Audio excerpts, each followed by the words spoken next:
Hello, hello, hello, hello, hello, hello, hello, hello, welcome, welcome, welcome, welcome, welcome, welcome. It is Sunday. It is time for Warhammer Sunday. Yes, it is. Fighting with a few technical difficulties before the show went live there. Hello, everyone. Welcome, welcome.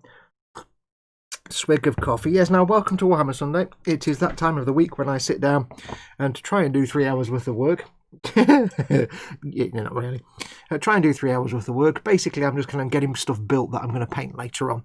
I'm using these Sundays as a chance to hang out with you guys and a chance to build up my stash for future painting rather than just building stuff on camera for videos. Which means I've got lots of things built and ready then for painting in future video build series. But yes, welcome one and all. If you've not seen one of these before, quick shout out to all the people that make this kind of content and this entire channel, not even words, folks, entire channel possible.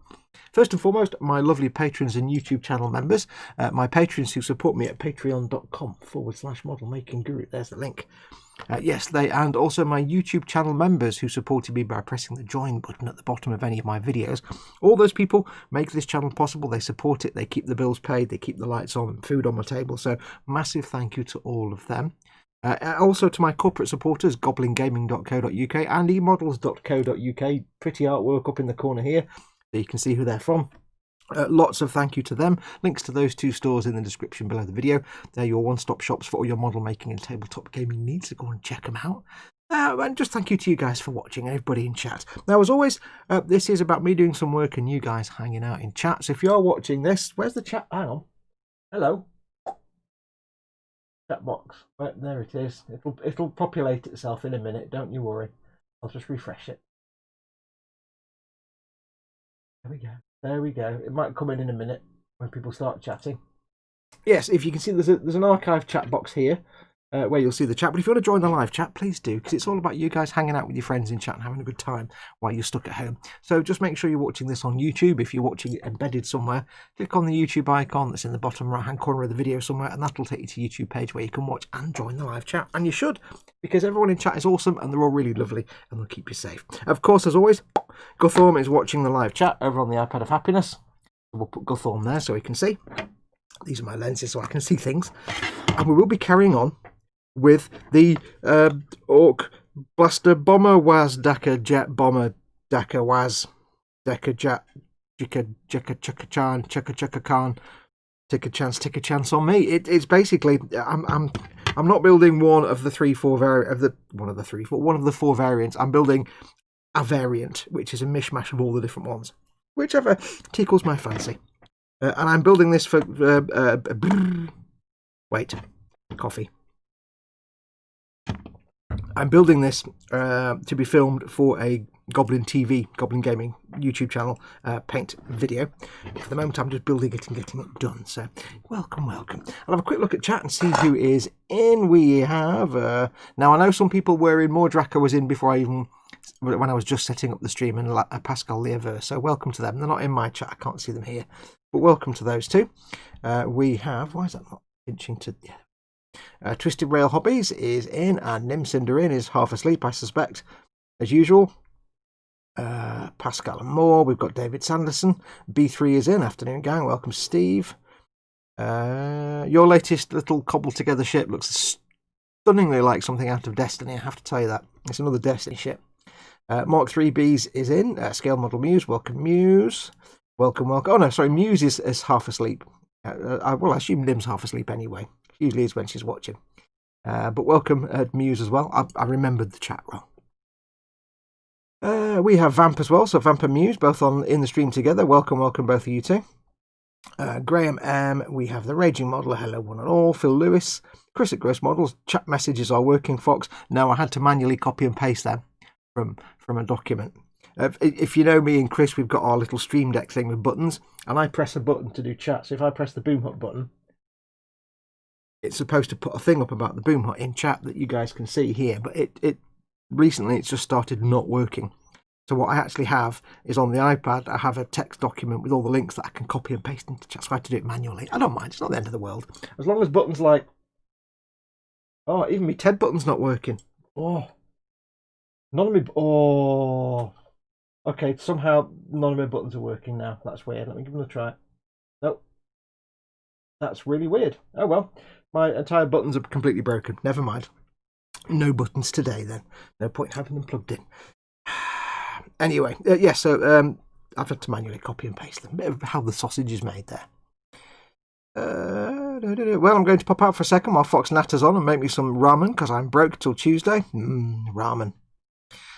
Always with the ramen, aren't you? I don't know. We have, who else is coming? Kenneth is in. Shouldn't you be asleep? Hey, Kenneth, welcome, my friend. Not often we see you. You should be asleep. This is lunchtime now. This is 3 o'clock in the afternoon here. It's your bedtime. Alex will be complaining at you, but welcome and thank you for visiting.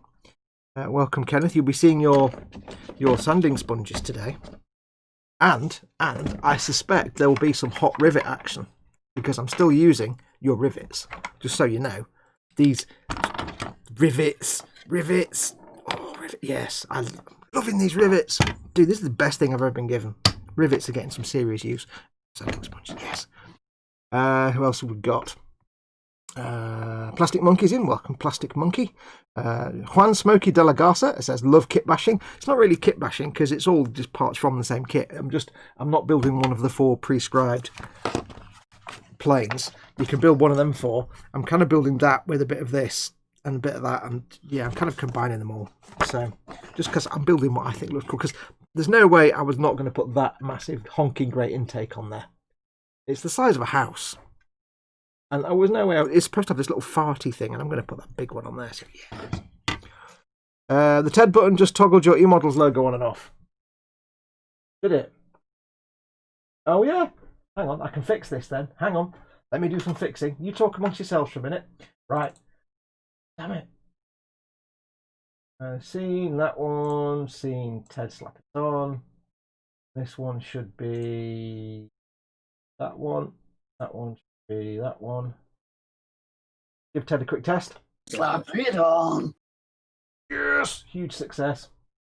God damn it, buttons. I really wish you wouldn't be broken. Right, let's just try. I'm going to try something now. Let me just press a...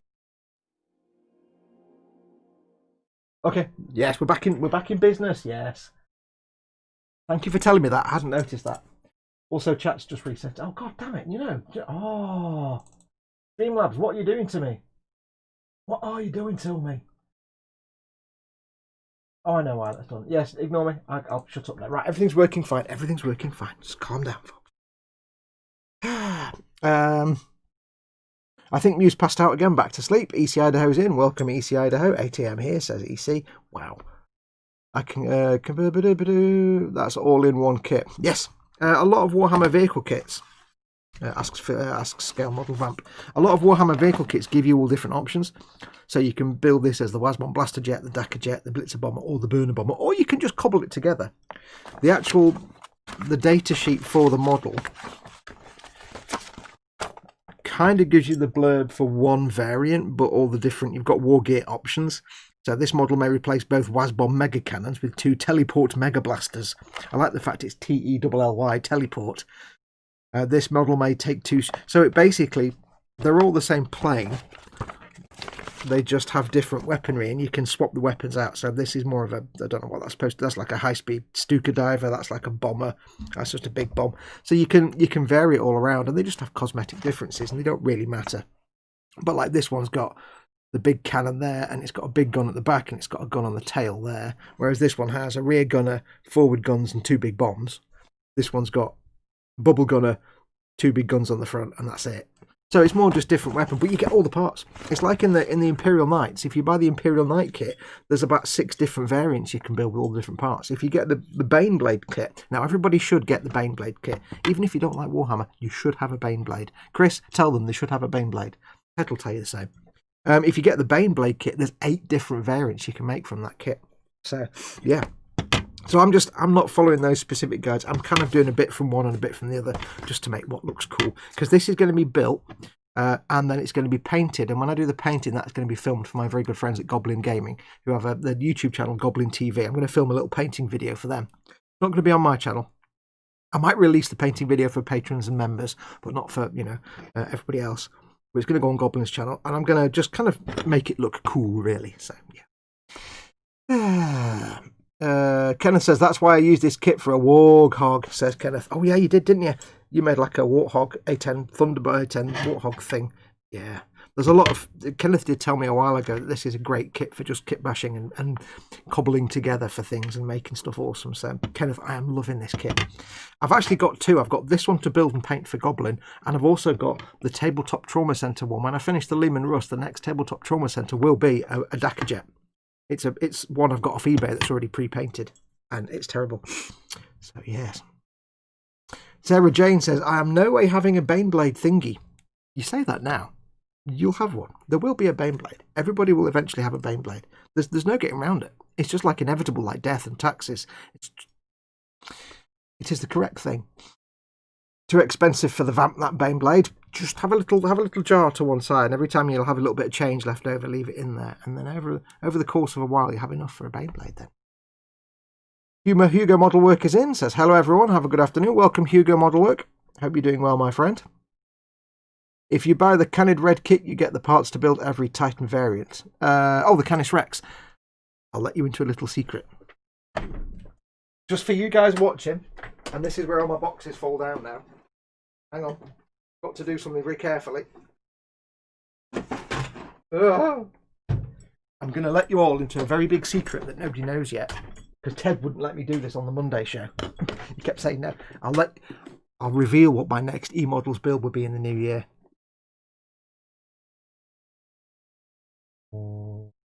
Oh, yes. Oh, moist. Moist. Yes. I'll be building that free models in the new year. Not right away because I've got other stuff to do, but I'll be building that free models in the new year. And yes, this is similar to the other Knight kit. You can the bog standard Knight Warden kit. You can build one of the 8 variants. With that one, you can build the Canis Rex and the other variants.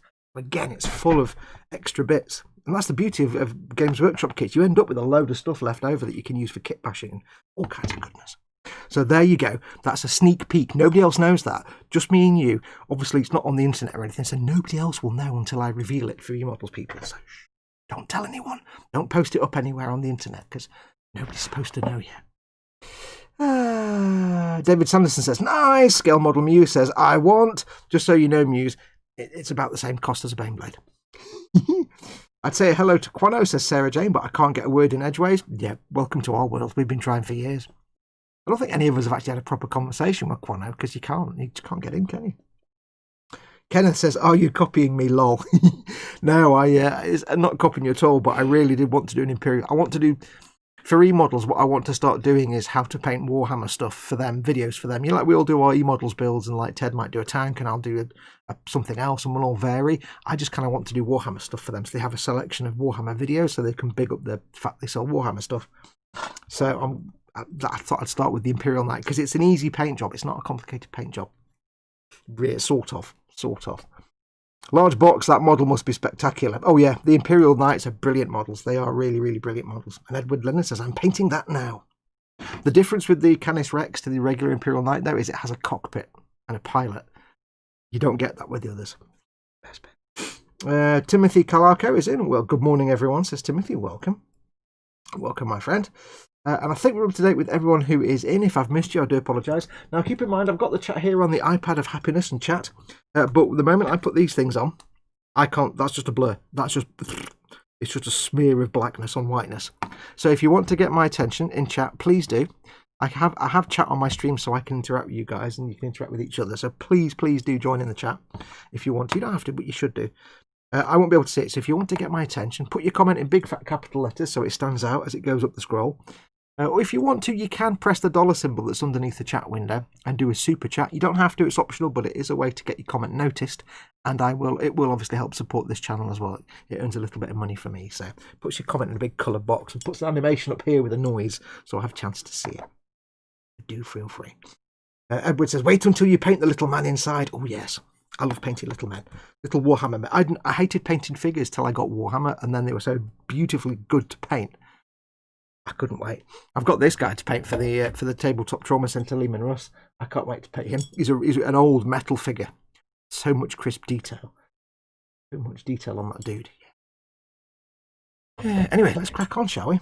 Where are we up to? Graham M says hi, Sarah Jane. Quano Man says hi, Sarah Jane, and then doesn't say anything else after that, which is weird. Kenneth says the Canis Rex lore is really interesting. I must read up on that. I must actually spend some time at some point reading the lore properly of Warhammer. I see, like, you know, videos by Lutin and things like that, lore videos.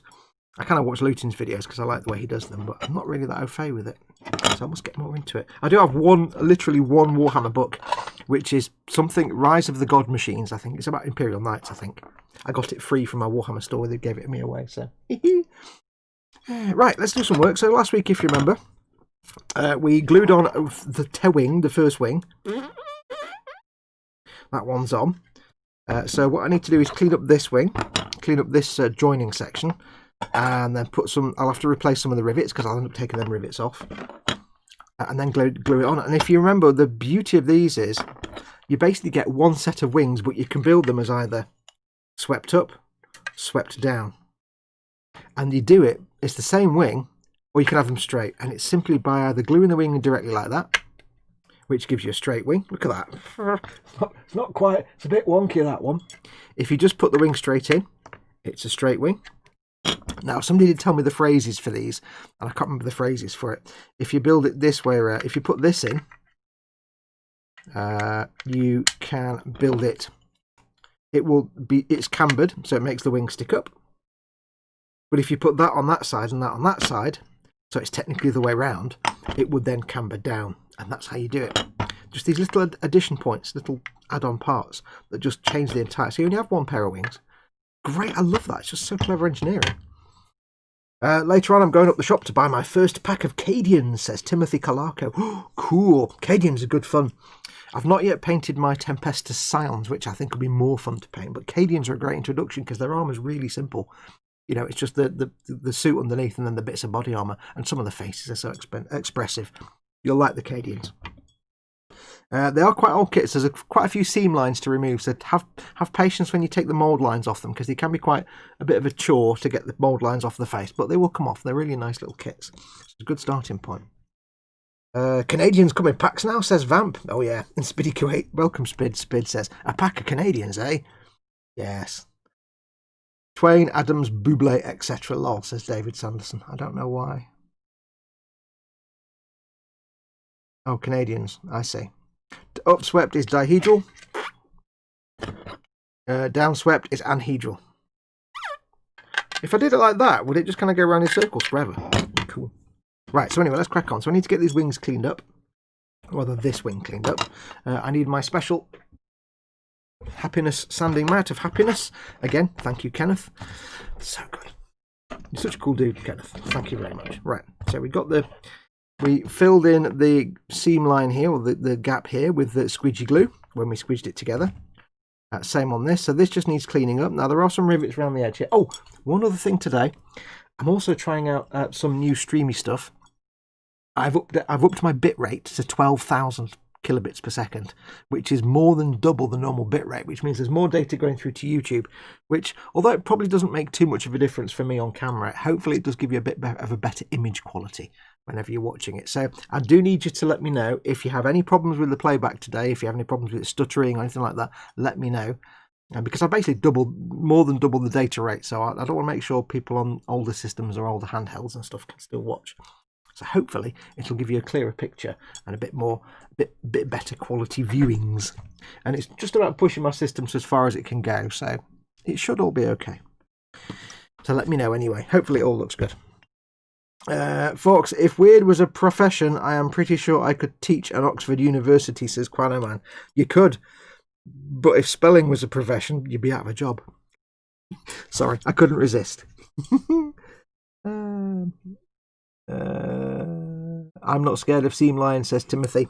Nah. If you get yourself one of these, or any tool that's good at getting rid of mould lines and seam lines.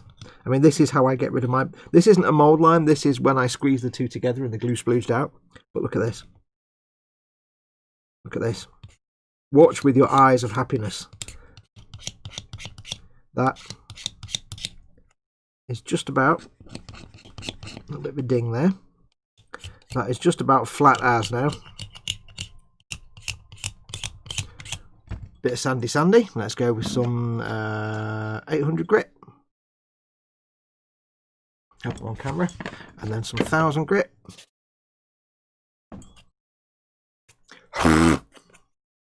Perfect. That is now, oh no, a little bit left, a little bit of a nick there. That is now flat as.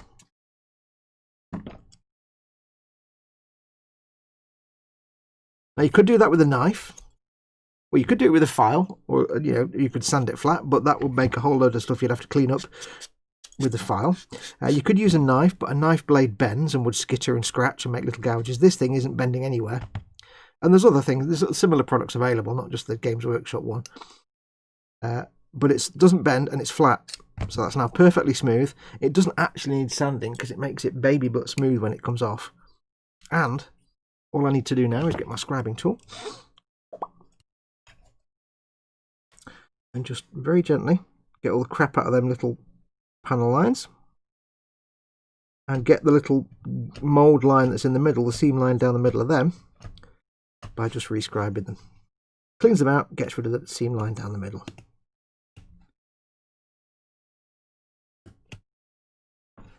And that is as complicated as that. Now that is a nice flat surface. It's obviously more tricky on a complex curving surface, but it's pretty good. So in your arsenal of tools, everybody should have not necessarily this specific mould line removal tool, although it is brilliant. It's my favourite tool in the world. That or a similar product. Not just a knife blade, because knife blades are fine, but they are flexible and they will skitter and gouge, and you'll have to do lots of filing afterwards. Where use a thick, sturdy blade like that, you'll have no problems at all. There we go. So we'll do the rest of these. Hope you're all well. Hope everybody is okay. I am fine and dandy myself. Thank you. A little bit warm today, but fine and dandy. Thank you. I think Mama Fox has got the heater on downstairs. I came downstairs this morning into the kitchen, and something had died in the fridge. Basically, some vegetables. I think Mama Fox bought like a cucumber and some other bits and bobs, salady things that she just then didn't get around to eating, and they'd gone a bit stinky in the fridge. So the entire kitchen just smelled like something had crawled behind the washing machine and died. I'm like, oh, hello. So I opened the back door to get everything aired. And of course it's minus 400 degrees outside, so the house got a bit cold. So Mama Fox is downstairs now. She's got the heater on. But of course, she's very old. So when she thinks it's warm, I'm growing bananas and sweating. And, it's like 1 billion degrees. So it's basically 1 billion degrees now. Gone from one extreme to the other. Bless her. Bless her. But the kitchen doesn't smell like a abandoned funeral home anymore, which is one good thing. Always a winner. Oops. Now these little ends here, I can't quite get this tool on there easily, so I will just use a gentle file on these. It's not a rough file, it's quite a gentle one. This is the file that came with the Mong Beginner's Tool Set.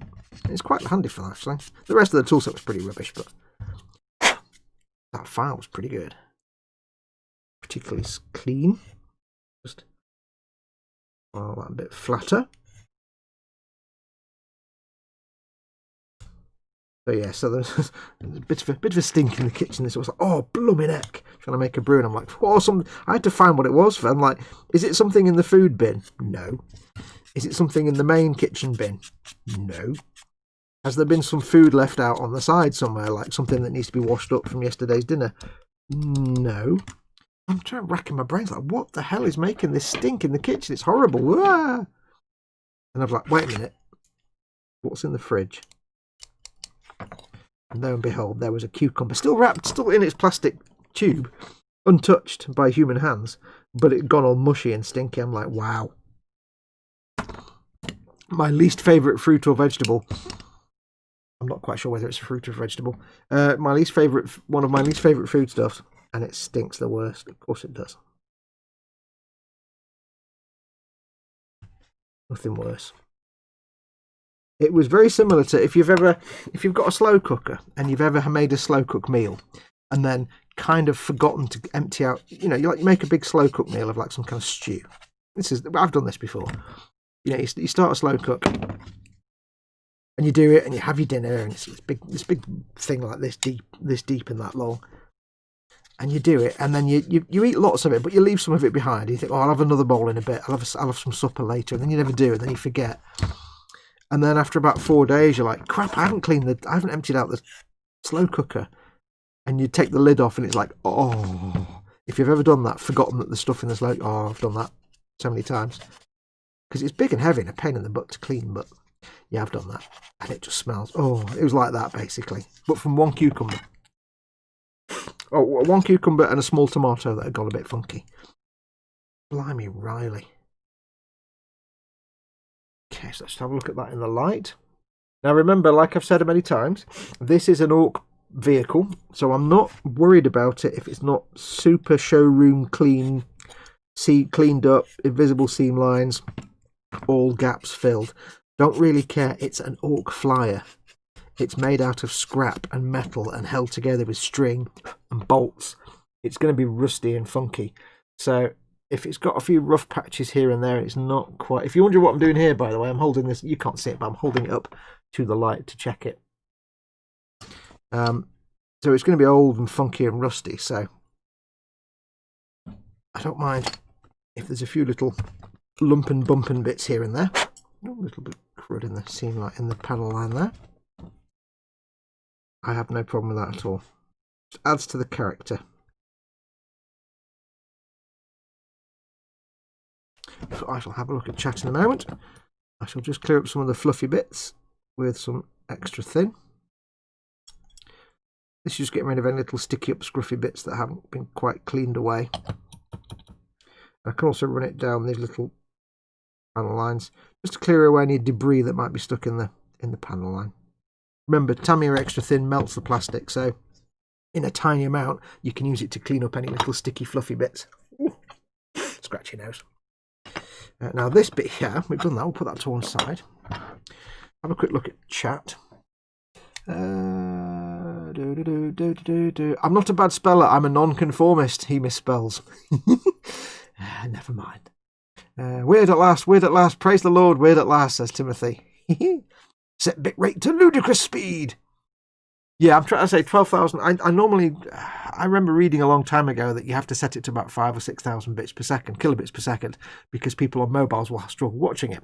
That's really old advice, and apparently YouTube transcodes it so that whatever bitrate you churn it out at, they then transcode it to something that you can watch. So it doesn't matter, I could pump any old bitrate through, but I've only got like 13 to 15 meg upload, so 12,000 K bitrate is about right for me, kilobits per second. I can cope with that just about, as long as my internet doesn't fall over. So it just means I can give you as much quality as possible, which means on Fallout Friday and Skyrim Saturday next week, hopefully, I'm not going to get rid of the pixely stuff every time I move the camera, but hopefully it will give you a slightly better quality stream, because I'm doubling plus 2,000 the bitrate. So we shall see next Friday and Saturday how Fallout and Skyrim come out. I do get quite. I'm not really too fussed, because it's not like streaming is my main content, but I do get frustrated with the transcoding that YouTube does. You know, I'm sending this beautiful 1080p 12,000 kilobits a second signal, 5,000 kilobits a signal, which would normally be fine, but because they transcode it in a particularly clunky way, anything that moves really fast, it just goes all fuzzy and pixely, and it's a nightmare.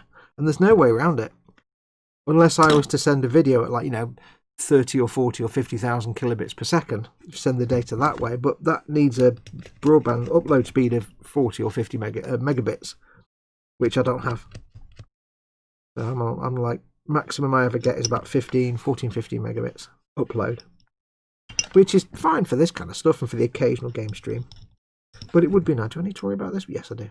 It would be nice to go faster, but there you go. I'm using the file here just to speed up the process, because there's quite a pronounced step there. So, between the two sides. And you're not going to see this, so it doesn't matter if it's not neat and tidy. I just need to, if I did that with the scrapey tool, it might take longer. So it's just easier for me if I just start it off with the file and then just do a bit of that. There we go. Because this is where the wing joins, like that. You're not actually going to see that, but I do need to make sure it's flat for obvious reasons. For them obvious reasons, ja, das ist richtig.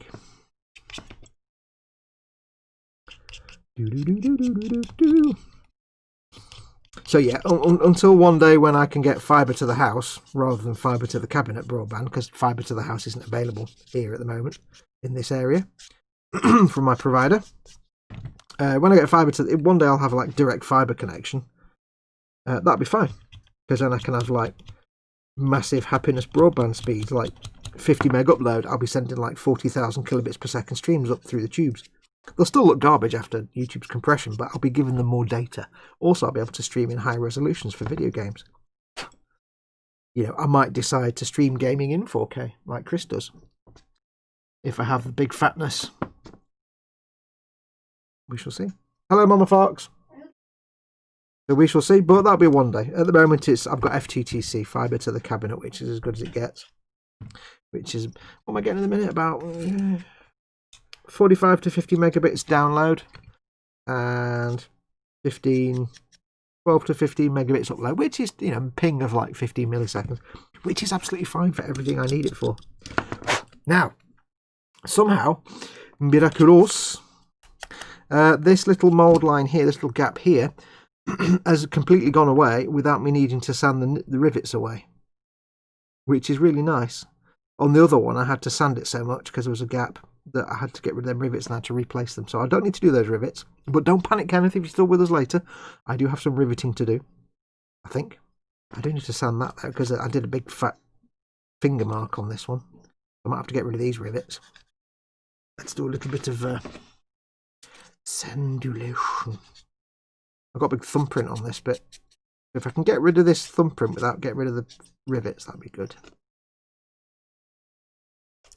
I just need to get it smooth enough that it's hidden by the primer.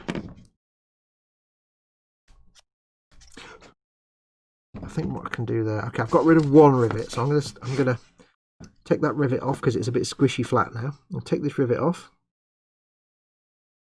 But I'm going to leave a little mark so I can see it. I need to know where it came from. There we go. That rivet can come off. A little bit of roughness there, but I can fix that with some extra thin. Very tiny touch of extra thin just to smooth it off. That will then be hidden by the primer and stuff. And again, remember, it's Ork vehicle. I may just end up putting a rust blob around there, which might have some texture to it, and that will hide any sins. I will rescribe that little edge there. Little edge there. It's kind of gone a bit soft. I don't know if you can see it, the little lip. I might rescribe that later when that's gone soft. What I shall do is a little bit of rivety goodness. I'll sand the rest of it.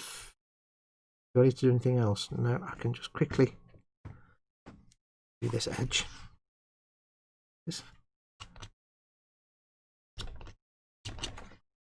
There we go. Because we use the old fill it with glue method, I don't need to do any kind of fillers or anything like that, no kind of putty, because the glue melted the plastic and filled itself with itself. There we go, that's lovely. That will do nicely. American Express, that'll do nicely, sir. Yeah, I'll see what I can do is when I actually one of my steps is when I've painted the whole thing, and if there are any bits where I've got like a thumbprint or a rough blob of glue or something like that, all I do is I put a paint chip there and make it look rusty, or I get some like that, I can't remember the name of it now, the textured rusty paint, not Riser Rust, the other one, Typhus Corrosion. I can put some of that in, it looks like corroded lumpy metal. I can weather it in. So any little imperfections where I've got a rough bit or a blob of glue or a fingerprint, if I can't get rid of it, I can bodge it because it is an Ork vehicle. And that's why I'm falling in love with Ork stuff, because I can just cover up everything with all my sins with weathering. So, rivet time. Stand by, Spid. Is it me or is the sanding sound being muted? Don't know, is it? I do have a slight noise gate on my microphone and a slight compressor, so anything quite quiet, it will fade out. So it might just be that's quite quiet. So don't panic. It's just it's like anything below a certain decibel level, it just blocks it out. Otherwise, you'd be hearing my fan and everything else all the time. So I've always have a slight bit of compression and a noise gate on my microphone, so it might just be just below the threshold. So yes, it probably is. Right. Rivet time! So I need my magnifying goggles. So where was that rivet? It was there. Nice and easy. Easy peasy, lemon squeezy. I don't know if this is the right way to do it, Kenneth. I can't remember what you told me, but this is the way I found to do it. Tiny touch of glue. Spear my victim. And mess it up. Done. And the beauty is these 0.25 rivets that you sent me are just about exactly the right size. What I'm finding very frustrating is that my glue brush has got split at the end. It's really annoying. And it doesn't pick up glue all the time. Come on. There you go. Rivet done. How easy was that? I'm loving doing rivets. Kenneth, you're a lovely fella. You're a lovely, lovely fella. I might need you to send me more rivets though. Tell you what, Kenneth, I'll pay you for them. I'll get you to send me some rivets. Right, where are we up to? I was eyeing up the Citadel paint and tool set, says Timothy Calarco. I wouldn't bother. The nippers aren't that great. I would say, I mean, the paints are fantastic. I find the Citadel paints, in my opinion, are the best brush painting paints that you can get. No other paint comes close for brush paintability. They're not as practical for airbrushing, but brush painting, they're absolutely fantastic. I love them. The tools, I recommend that. The mold line removal tool. It's indispensable, but other ones are available. I recommend the pin vise, but it's not cheap and it's a bit overpriced, to be perfectly honest. But it's a really good pin vise, it's just a bit overpriced. Their cutters. These are alright. They're very expensive for what they are. They're okay if you have a big piece of sprue. Like you need to cut through that. No problem. These are, they call them fine detail cutters, but these are about as fine as a Lamborghini made out of blocks of stone filled with bulldozers and more stone and then covered up in concrete and then buried in the middle of an enormous mountain. They're about as fine as that. These are good for the heavy duty stuff. So if I was cutting a piece off and I wanted to say cut this wing off and I knew I was going to cut it here at that part of the sprue, knocking the microphone, if I was going to cut it there in the middle of the sprue tree piece like that, I'd use these. If I wanted to get close up to the piece, I actually have proper cutters. These are too industrial, they're too hardcore. They'll just gouge the crap out of your plastic. I've got some Mr. Hobby, Mr. Tools, Mr. Nippers, and I've got some God Hands, which you can't get in the UK, so I wouldn't bother. You have to spend a fortune. These were sent to me very kindly, but I've got some God Hands. These are super fine for tiny details, and these are great for that kind of. If I want to go in and just, I'll do it without knocking the microphone. I'll knock the microphone. If I want to go in and trim a piece close to the piece, so if I want to cut that, and you can't really see it, the camera's in the wrong place. If I want to trim that, but I want to go right up close to the piece like that, I'll use these because these can get right against it and they won't take a big gouge out of the piece. Now I normally don't do that. I normally leave a little bit of the sprue left. So I'll tend to do I'll tend to come in like that and do it halfway across. But these are great, but you don't want to be cutting little tiny pieces off the sprue because it'll just destroy them. If you want to go right up against the part with your cutters. So I wouldn't necessarily go for these for the price unless you need some heavy duty ones. Now Games Workshop kits, the sprues are thick as trees, so you will get more use out of them. But I'm finding I hardly ever use these now. Now I've got these, the Mr. Hobby, Mr. Hobby, Mr. Tools, Mr. Nippers, the one with the green handles. Available from my channel sponsors, emodels.co.uk, your one-stop shop for model making needs. Yeah, these are really nice, but they're great for getting stuff off sprues. And then when I've got the piece off a sprue, if I've got a bit of a nub left, a little tiny bit of nub, I can go in with the God Hands and just clean that up because these will leave almost no damage to the part. So with nippers and cutters, it's about what damage it does to the piece. If you've got really good nippers that you can go right up to the piece and snip off the sprue, then you've got less cleanup. If you've got big honking Citadel ones, you have to cut on the sprue and then trim it down. So yeah. I wouldn't recommend the Citadel cutters, but that I would recommend. And the pin vise, if you don't mind spending the money, is really nice. Tweezers, don't buy their tweezers. They're stupidly overpriced. This is really weird for a Warhammer stream. Just buy any other tweezers. Get a tweezer set that's got various different pointy tweezers.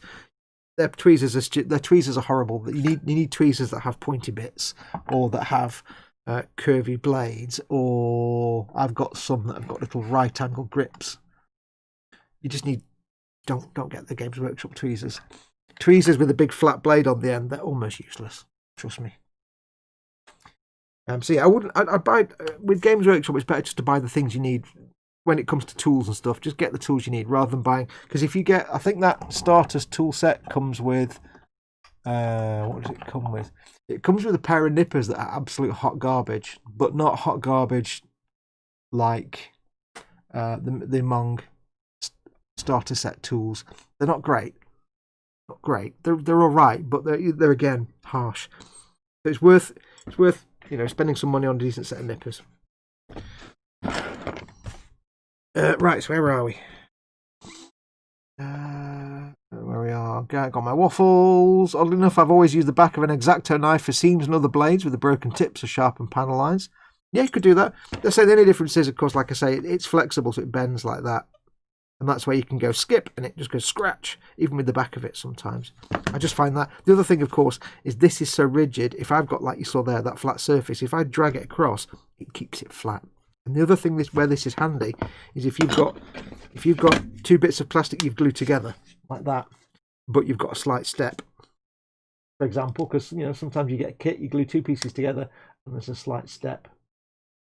Now the trick here is if you've got a knife blade and you're trying to get that flat, the blade's going to bend and you get unevenness. If you get this thing, you put it flat, you just drag that sucker across and you get a nice flat surface. You get a nice flat surface, it just makes it all completely flat. So get one of these. I've told enough people to get one of these and they've got one and said, oh, that's the best tool ever. So just trust me on that. I am not supported for or paid for by Games Workshop, just to add that.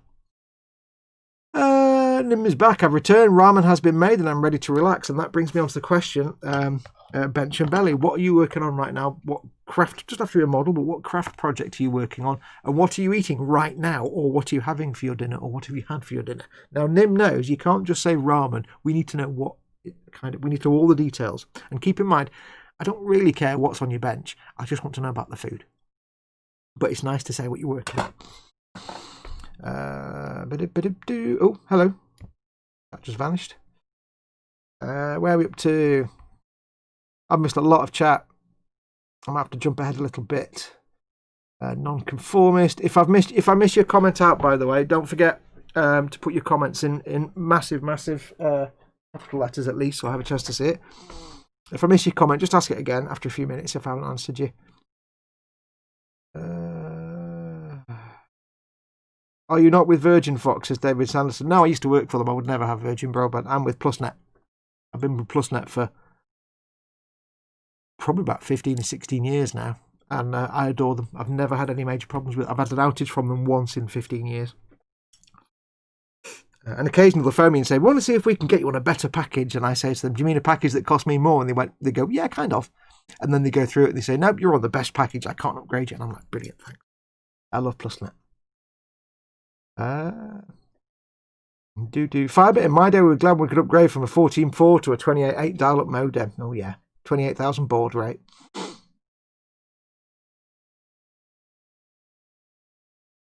I remember having to put the handset into the rubber cups on the modem, then dial the local BBS server. Yes. The other thing, of course, is if I have Virgin, I've got to pay them for the TV as well. No, I can't afford to pay for the TV as well. I just need broadband, so it's cheaper for me just to get PlusNet is who I am with. Given how bad the lag is on my end, I'll call it night, says Mordraka. I'm sorry to hear that, Mordraka. Hopefully it's not any problem to do with my bitrate changing. Hopefully. Is anybody else having any lag or stability issues? Do let me know, because if I need to change the bitrate back down again, I will do. I hope I don't need to, but we're up to. Greetings, everyone, says Candogan. Welcome, dude. Since we're talking about ancient history, I used to be able to dial any number on a telephone by slapping the hook switch. Come to think of it, it wasn't really that amazing. David Sanderson says Hobbycraft nippers are really good. Cool. I've never tried them, so I don't know. Worth a go. A bit overpriced, quite a lot overpriced. I got 2 sets of cutters for $12 at Scale Model Muse. I should be mean the Citadel ones. I mean, let's not mince words. This was like 25, 30 quid for these. But these are really, really good. And these, if you live in the UK, a pair of Godhand, what are these? SPN 120s will cost you about 50 quid. Plus about 50 quid shipping, which is why I would not own these if they hadn't been sent to me. It sucks being in the UK for nippers. I have a set of Godhand single blade side cutters for Gundam kits. I just don't want to wear them out cutting out bits. Oh, okay. In that case, brilliant. I still use these on Warhammer, but only for cutting away tiny little bits of nub that are left on the plastic. Like if I had a little tiny sliver there, I'd be like, and that'd be fine. Just make sure you never use the tips of the blades. Always use the crook of the blade down there. The tips will break. So I never really use these for cutting off this, unless it's a really tiny little connection point and I can just go nip, nip, nip. I might use them occasionally, but very rarely. For that. You says, I use standard hobby cutters and they last ages, plus don't cut into the model budget. True. Depends what you do. If you've got really hard, I mean, if you have just the Games Workshop ones, they are overpriced, but you can still use them. It's just you can't get close up to the part. You'll have a bit more cleanup to do than a pair that you can get right up close to the part with if you need to. Mr. Hobby, Mr. Tools, Mr. Glue, Mr. Nipper, Mr. Broken Wings, Mr. Bob Dobalina. Where are we? Virgin or fibre optics, says David Sanderson. Yeah, I know, but I can't. I used to work for them. I don't ever want their services. A, I don't want to have cable TV at the same time because it's money I don't need to spend. But B, I used to work for them. I'll never have Virgin. The AK pin vise is excellent, pricey but worth it. The AK interactive pin vise, says Graham. Timothy says Gundam kits I don't really paint, so not having nub box or white cut marks is an essential. Oh god, I gave up trying to not paint Gunpla. I was like, you know what? When they were white, the white plastic is fine. When it's black plastic or blue plastic, I'm like, I'm just going to pull my hair out now. Muse has a coffee and a stack of hobnobs and those 3 minis I need to finish. I'd go for the hobnobs first. Vamp says, absolute nada on anything today. It's raining and I'm snuggling my Muse. So, Nim says, Bench is my Italian Gundam, the Fenice. Is that it? Gundam Fenice from Gundam Build Fighters. Gundam Build Fighters, the original one. Bench is my Italian Gundam and Belly was my spiced ramen. Same spice as yesterday, just less minced garlic. Oh, okay. Paul Di Tommaso is in. Hey, Paul, how you doing, my friend? More Draka says, Belly Chinese buffet bench typhus 5th time painting him, been in the Dettol bath and not for the last time. It's the beauty of it. You can just go back and do it again.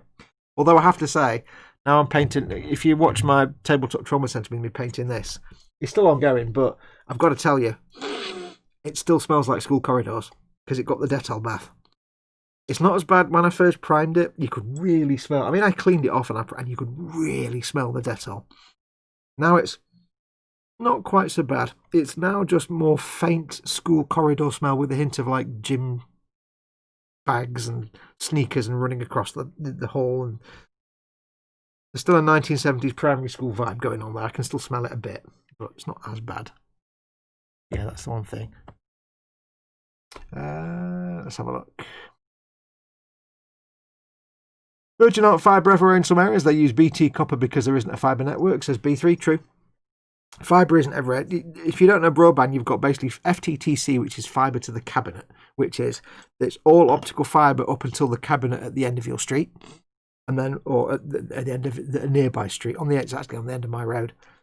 All fibre optic to that point, from the exchange to your nearest cabinet is fibre, and then from the cabinet to your house is copper, and that'll either be underground or through the telephone line, but it's still copper cable. If it's direct fibre, that means it's fibre all the way from effectively what they call head end at the in the case of Virgin it's called head end, which is where all the broadcasting equipment is for the TV stuff, and it goes from them basically from their service centre straight to your house all through a fibre optic network, and that's when you get your lightning fast 100 megabit speeds and 50 megabit uploads and stuff, which I would love, but I don't want to have to pay for cable TV that I never watch and have to deal with Virgin. At all. So But yeah, I don't want to pay for. I mean, we've got Virgin Cable TV here at home, but it's the free package because I used to work for them, and somehow I've still got it. So Mama Fox watches it, but I'm not paying for that. Where we're up to. I'm eating a microwave breakfast burrito with a cup of tea, and I'll be heading to the shop in about 3 hours when they open, says Timothy. Cool. Where are you? Shouldn't the shop be closed because of lockdown? I'm guessing you're not in England then. Bench Imperial Assault ATSTs, belly roast chicken Sunday lunch. Very nice, says Wayne Hayward. Welcome, Wayne. Muse is saying I actually got a $5 cutter and it works perfectly. Yeah, you don't have to spend a fortune. That's the other thing for the Games Workshop ones. They cost so much, but they're not that great. If they cost that much, but they were really good, they don't cost that much less than these, but these are awesome. The Games Workshop ones are great if you just need to cut a sprue that thick. Plusnet used to do some good adverts. Yes. Speedy Create says, coming in silky smooth here on Highland Cow-powered internet. You school stink, says Muse. Dettol is a godsend paint remover, says Vamp. There's one thing I forgot to put in that video about how to use Dettol. Before you rinse it off, once you've cleaned it all off, you have to then dunk it or completely brush it off in washing up liquid or dish soap to get rid of all the remnants before you then do the final rinse in water. I forgot to mention that because I forgot about it. It helps get the paint off that's left on. So if I'd done that Lehman Russ and done the washing up liquid thing, it would have made a better job of getting the paint off. I completely forgot. I hadn't done it for a while. All this knowledge for the interwebs, you could work for an ISP. I did for like 20 years. Never ever want to work in telecoms ever again. I spent 25 years working in brain dead call centres. 15, 20 years of that was telecoms. And telecoms was before broadband, and then broadband came in. Oh God, there's nothing worse. Nothing worse. If you want to know despair and pain and trauma and torture, do broadband support in a call centre. It's the least fun you can ever have whilst conscious. Or any kind of technical support. Oh dear Lord.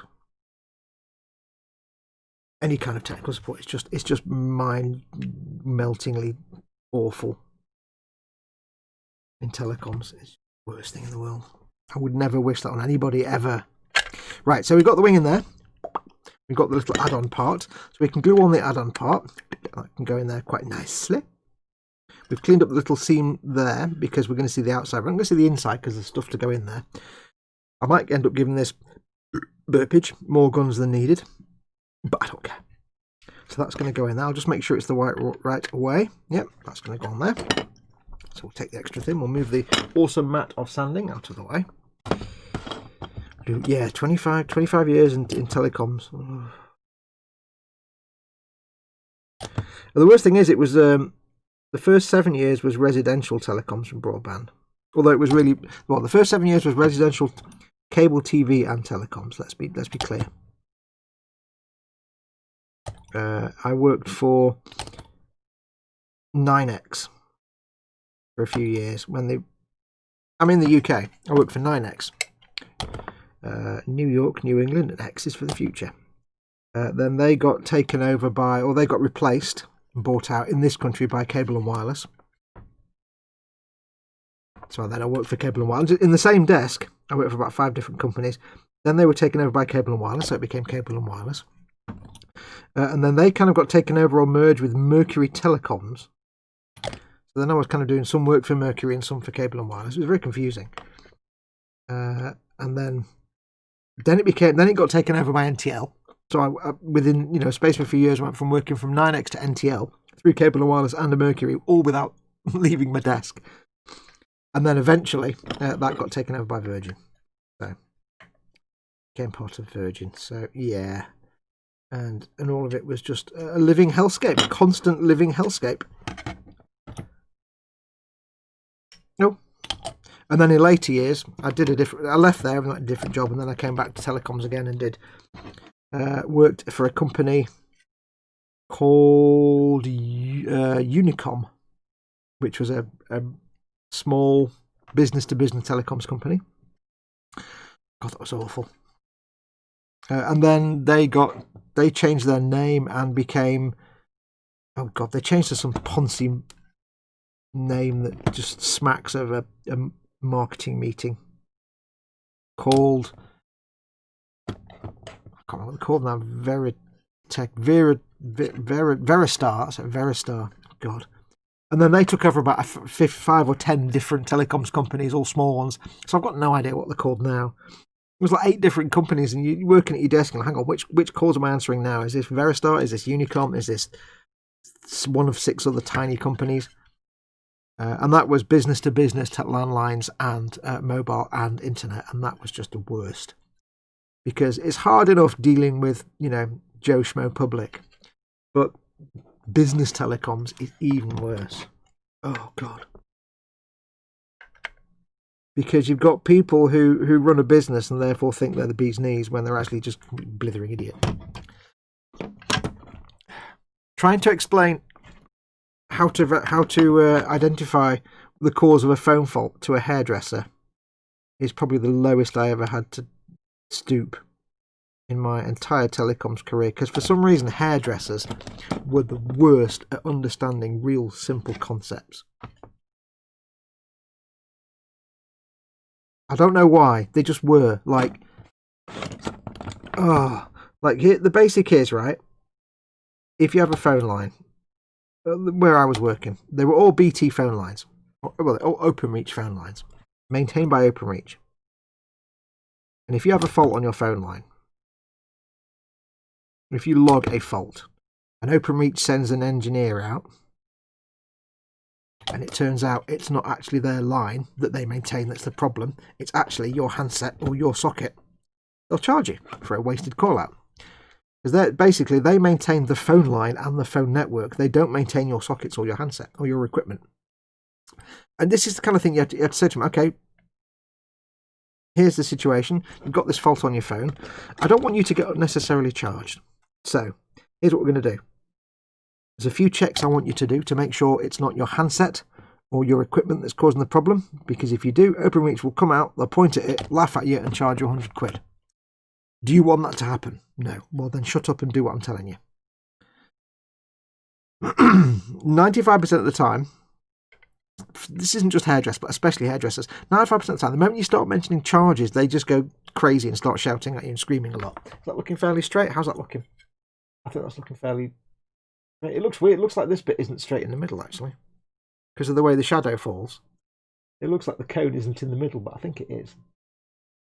That looks fairly straight and balanced to me. Cool. Yeah, so the moment you mention any kind of charges, they kick off on. It's like, just shut up. We're not even started yet. I'm trying to stop you being charged. They're not going to charge me. When you calm them down, you're then saying, right, you only get charged in these situations. I want you to make sure it's not your phone, your sockets, or anything else plugged in. And then that's where it starts.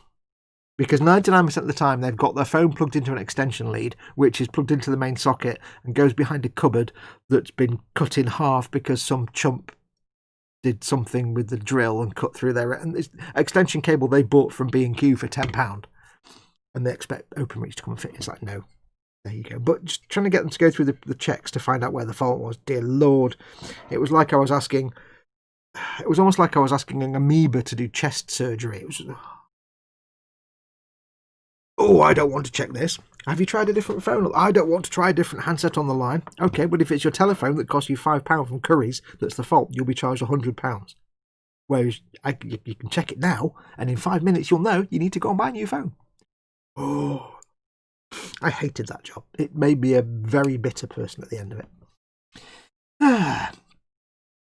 I've known a few people with Virgin Internet, and every single one has connection problems and intermittent crappy connections, lag, buffering, and general not workingage. I wouldn't. No. I know pain and trauma, says Timothy. I work for Jeff Bezos. Oh, the burn. You find out how quickly stupid humans can be, says Muse. I did years temp work at 9X, then Cable and Wireless, to David. Yeah, you would, because you're local to me. You know what it was like. It wasn't so bad, but that was residential. That wasn't so bad then, because it was just telecoms. And I don't think we even did mobile. It was literally just telecoms. Disco light show on Fox's bench. That is my magnifying lenses. When I put them like that, it's fine. But when I put them on my lenses, watch this, and then hold them at the right angle, I've got my overhead lights that get... It's not going to do it now, is it? Well, where are they? There you go. So when the overhead lights go through my lenses, and you get this kind of woo! Yeah, my hand's in the way, you idiot fox. Honestly. You get this kind of like... Yeah, it's the overhead lights going through my lenses. It's weird, isn't it? 16 years at BT and then OpenReach, says B3. Yeah. The thing is, I actually like the OpenReach engineers. The engineers themselves were good people. The thing that wasn't good about OpenReach was the actual place we had to call to, book engineers. The engineers were awesome. The actual sort of control centre was just a nightmare because A, it wasn't in the UK, and B, it was just horrible. We didn't know what they were doing. Fox, can the wings be made to sweep forward, says ECIDO. You probably could if you swap that bit round, but I don't know because the bit that bit goes into is like that shape. You'd have to cut the stalk off and just glue it in place freeform. Or you could just glue off the stalk there. If you turn that the other way around, there's a gun that sticks out the front there, so you'd have to abandon that. You could do. There's absolutely nothing to stop you doing it. Yeah, you could do. Just cut off the little tab and glue it on straight. I think you've asked that before. You really want your swept forward wings, your Valkyrie style, your Macross style forward swept wings, don't you? You could do. I'm what's called the process assistant at Amazon, which is basically the first level of management. The people we hire makes me realise I could never be a grammar school teacher. Condolences, Timothy, says Vamp. My best yet most tedious job was a toy packing warehouse. There's only so many Scooby-Doo plushies you can handle before you lose it, says B3. Yeah. Timothy says, if I tell you to put boxes from a pallet to a conveyor, common sense says you keep doing it as you brought new pallets. Don't come and find me when you finish the first one and ask what to do next. Oh dear Lord, yeah, I've had to deal with people like that. You're imbuing a level of confidence in your staff that may not exist, says B3. Yes. I use Virgin, says Chris. Hey Chris at Chris Model. I use Virgin very rarely. I have trouble, and the few times I have, it's been sorted quickly. Yeah, it comes and goes. Because I used to work for them. Yeah, I had bad experiences with Virgin, and it's just not want me to do anything with them at all ever. But I know you use them, and you seem to have a real good time with them. So, just watched a manager fire someone for trying to use the roller conveyor as a back massager, says Timothy. Well, they kind of should have got fired, so that's probably a good thing then. That's kind of a dumbass thing to do. Not that it's all in any way dangerous equipment. Yeah. When you're working in a place that you have to do that kind of thing, that's the kind of thing you're firing people for. You're not employing the best and the brightest, I think. Right, so that's the wings on. I'm not going to do anything with that wing for the while because I need to let that sit and glue. But what I do need to do, if you remember last week, I glued this wing on. Yes, this one. And there was a little bit of a tiny gap. Or was it there? There it was. A little bit of a tiny gap between the wing and that, whatever you call that bit. Now it's tiny, and it probably will never be seen again, but you've got a tiny gap where it's come apart like that. And just in the middle, you've got little bits of stringy plastic that have kind of gone like that, and you've got these little bits of plastic sticking out, and you can hardly see them. But I think I might clean that up. So what I'm going to do, I won't do it now because that's still gluing, and that one's actually not too bad, but I'll put a very thin strip of plastic card on there just to hide it, and put some rivets on it just to hide it, and then I'll do the same on the other side to make it symmetrical, of course. But that would be a good way of hiding that little gap. Plastic card and rivets is always a good way to hide your mistakes. Things. I'm going to put that over there to the side because that needs to just sit there quietly and do its thing. I shall put it there. Oh, I'm putting it up right on the lamp so it doesn't fall over. I need the wing just to set basically and not be pointing up or down. Right, where are we up to? So we've done the wing. I'll mock them off. We've done the wings. Done that. Done that. Not done the tail planes yet. Now, this is where we have a choice. How many tailplanes do we have? See, I'm debating. I haven't glued the tailplane onto the fuselage yet. It's still removable. And I'm debating whether it's possible to build a tailplane like that or that or that, like that one, that or that, and also have that tailplane as an option as well, so that when I've done this, oh, actually, hang on, I'm doing this for Goblin. Oh no, I will be selling this. So yes, so if I can somehow have a tailplane like that, which you can take off and replace with that one, then whoever buys this will get an option of 2 different tailplanes. But I need to see what the parts are, because they may all share parts. I might not be able to do that. So, but for the now, whoever it was that gave me the name for thing, what's that kind of tailplane called compared to that one or that one? Like your anhedral and dihedral, what are these ones called? I like that one. I do like that one. It's going to be a pig to get it lined up straight there. Yeah. I like that one. It's got a bit of zizz to it. I need to check. So let's have a look. So that one's the DakkaJet. So if I go for the DakkaJet tailplanes, I'll just see what the parts are. Let us have a look and see. So the pen and pen and writing. So let's move this out of the way. So the WARHAMMER uses parts A35 and A32. It needs those. It needs A35, A32, and it also uses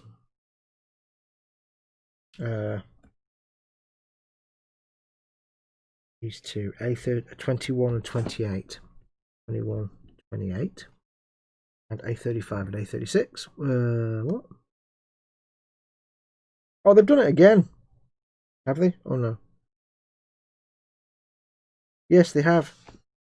Apparently, that is part A35. But bizarrely, that is also part A35. What? That's part A36. But also, that's part A30. Oh. A30. Anyway, let's just, yeah. Let's have a look at the other one. The one with the over-the-top, whatever you call these tail parts. Ailerons, tailplanes. Tailplanes, I think's the word. We need 21 and 28. Ah, no, they do. Oh, that's bad. They share the same. That's a shame. The tailplanes on there, those 2 bits, are the same as on. It shares a part there. You see, I don't have any spares, so that's a shame. That's a shame. But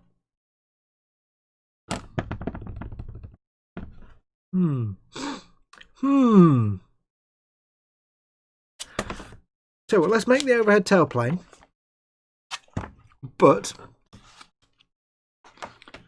when we've taken parts 21 and 28 to make the overhead, before we glue it on, I will have a look at the sprues and see if I can break cannon and still somehow make some sort of tailplane out of whatever's left.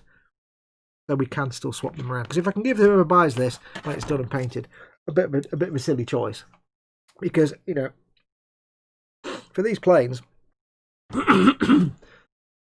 excuse me, for these particular models, you don't have to have a specific wing with a specific tail, otherwise it's not canon. It doesn't matter as long as the weapons match whatever you're playing.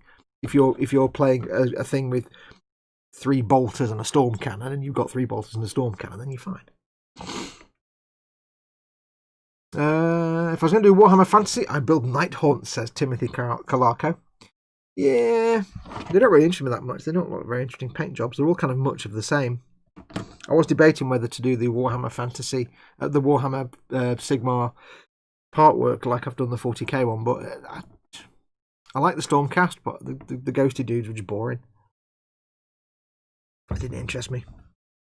Stormcast are more interesting to me. That's just my opinion. But then you can do a lot more glazing and have fun with the painting on the Night Haunt, I suppose. But I think I would get bored of that after a while.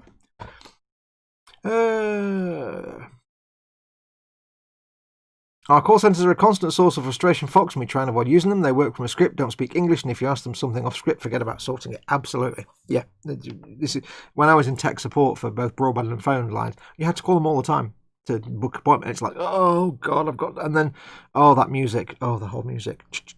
Oh God, don't even.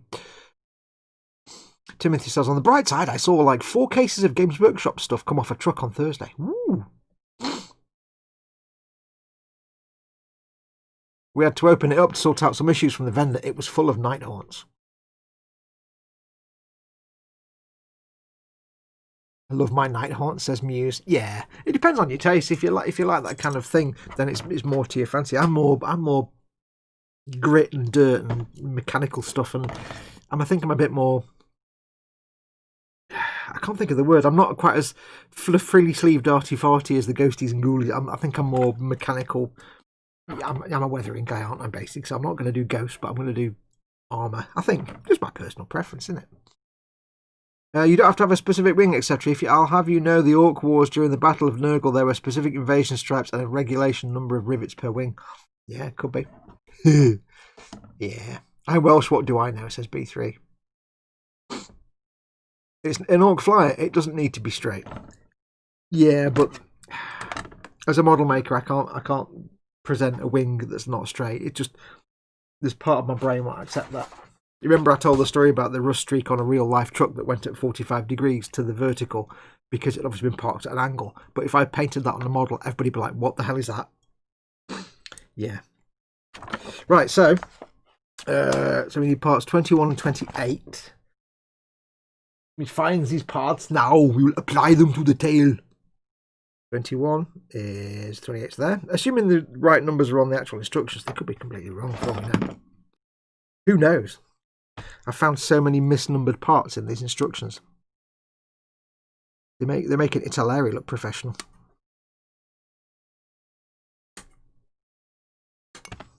Part 28. 21.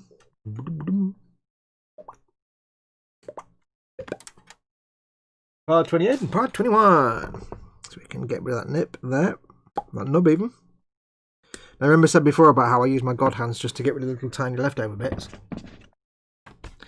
These are for. Because it's not too much strain on the god hands. It's a tiny little bit of plastic. That I can just... Because the connection point itself is very slim. That's fine. Oh, big gouge and almost took a big gouge out of that.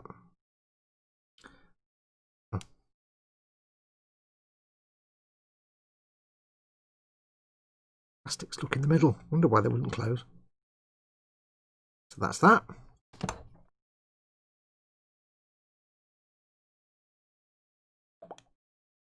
In other news, I thought I'd have a quick go at Destiny the other day. Destiny 2. I haven't played it in a while. And I had the season pass up till I haven't got the current season pass. So I loaded it up because it downloaded the new version. And I didn't have a goddamn clue. I mean, I'm used to like starting Destiny after a few months away and not knowing what the hell's going on in terms of all the different, like, you know, currencies and mats and things like that to grind and stuff like that. I'm used to that. I just dive in and pootle about and be like, you know what? I don't know what any of this stuff means, but I'll just have fun with it because it's an enjoyable game to play, just as a game. But I loaded this up, and first of all, it starts you in the middle of a storyline. I'm like, great, but I don't know who any of these people are, but never mind. And I was like, okay, well, I can cope with that. I'm sure there'll be new currencies to deal with, and I don't mind the fact that half the planets have been vaulted. That's fine. I will have fun with it. And then I found that there was a level cap on my weapons. Now, I'm very protective of my weapons in Destiny. For 4 or 5 years now, I have exclusively carried the Tone Patrol Scout Rifle with Dragonfly mod and the Twin Tails rocket launcher, which is more recent, and the Lord of Thunder heavy machine gun. And I adore those. The Tone Patrol Scout Rifle is just... I spent a long time in Destiny 2 trying to find a scout rifle that just simply sounded good, because half of them sounded terrible after coming off Destiny. And then I found Tone Patrol, and it's like, wait, it sounds fantastic, and it has the Dragonfly mod, which means if I get a critical headshot, the dude explodes and takes out some dudes around him. This is going to be great for crowd control. I love it. I love it.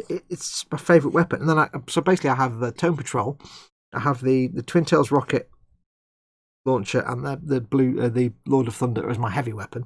And for the first weapon, I just have like a combat assault rifle, whatever they call it.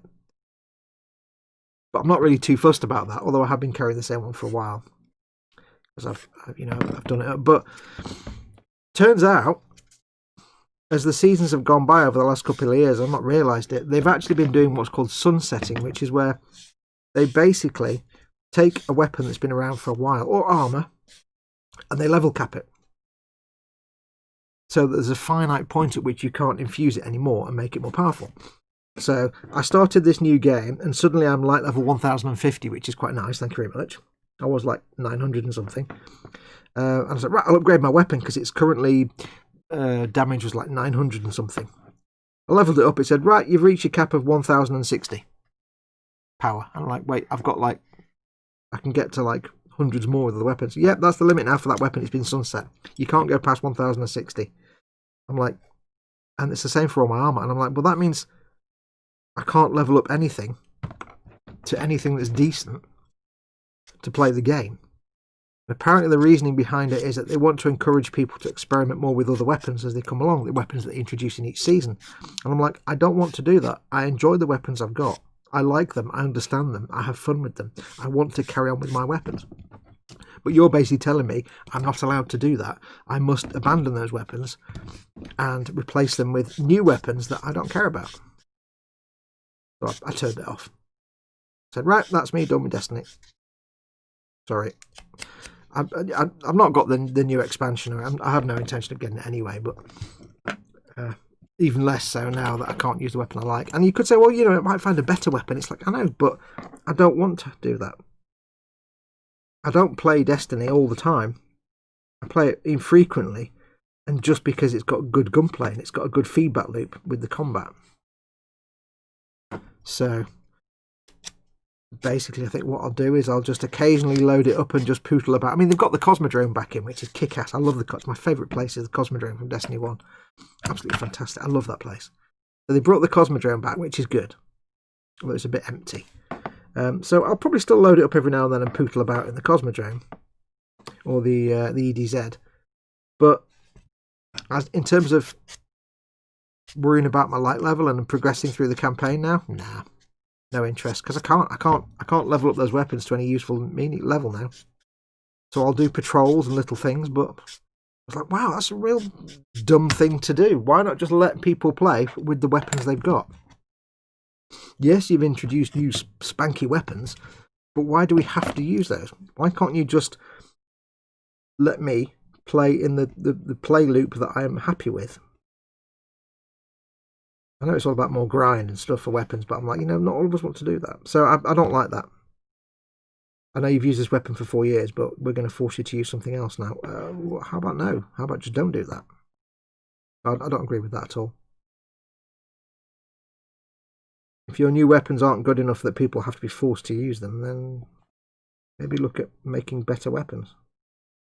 That really knocked me off, that.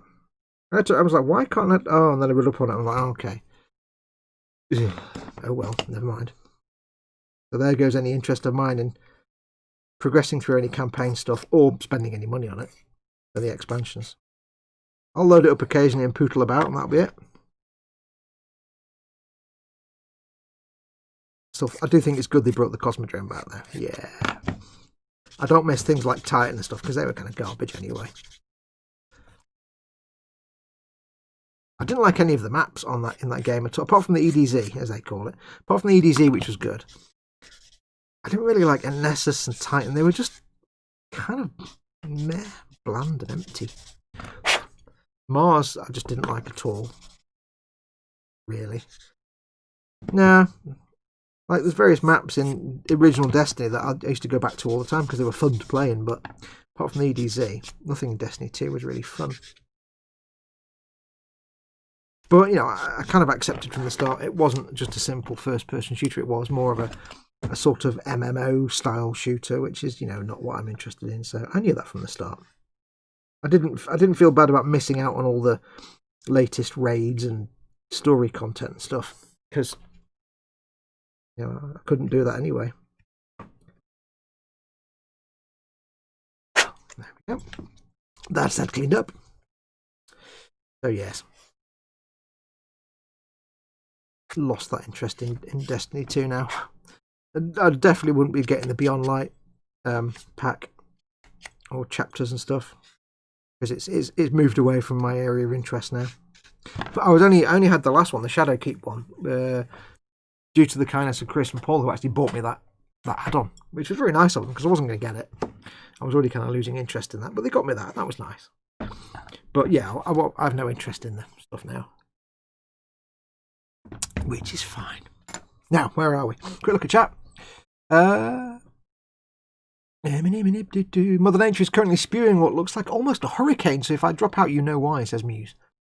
And Vamp's got a good storm brewing there too. I haven't played that game in ages, says Muse. Here in Ontario, Canada, it's 7 degrees C and raining out.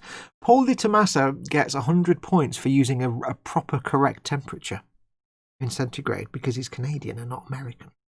Just keep that in mind, Americans. Degrees C, it's the way forward. When you're talking to people outside, you know, your country. All new currencies and mods for the new X pack, says Vamp. I don't know what any of that means. Oh, you mean new Xbox? Or X pack? I don't know what an X pack is. Here in sunny Manchester, it's of course chucking it down. Absolutely. It's Manchester's sun is rain. We've not got rain here. Yeah. Lord of Thunder should be the only weapon to use. Oh, I'll tell you what is great fun. Go to the EDZ. Yep. You land in the EDZ. You spawn here, right there. There's the church. You spawn here on that little bit of glue. There's the church here, and then you have this little open square here, and then you get that road going down the side. And this is the bit where you get all the, you know, occasionally in a few places you get bits where like dudes keep just constantly spawning in, and it gets more and more intense until you get some like yellow health bar level dudes, and then it just clears out. That's a great place to just sit and spam with the Lord of Thunder and your scope and your sniper rifle if you've got the Tone Patrol. Because you can, if you've got any things like kill so many enemies or gather resources, anything like that, where get Banshee and do like, you know, 100 critical kills to do up your weapon. This is a great place because it's just all Fallen and Cabal, and they're just constantly spawning. And you can just stand back.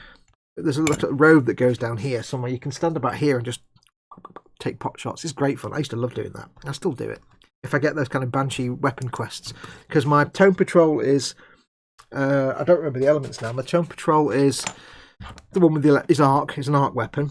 My auto rifle is just kinetic, and of course I'm I'm a hunter and I've got the throwy sword, the blades thing. So yeah, and if you need to get 5 super kills or in a row, or kill 5 people at once 3 times, that's a great place because you get big crowds of dudes. That's great fun.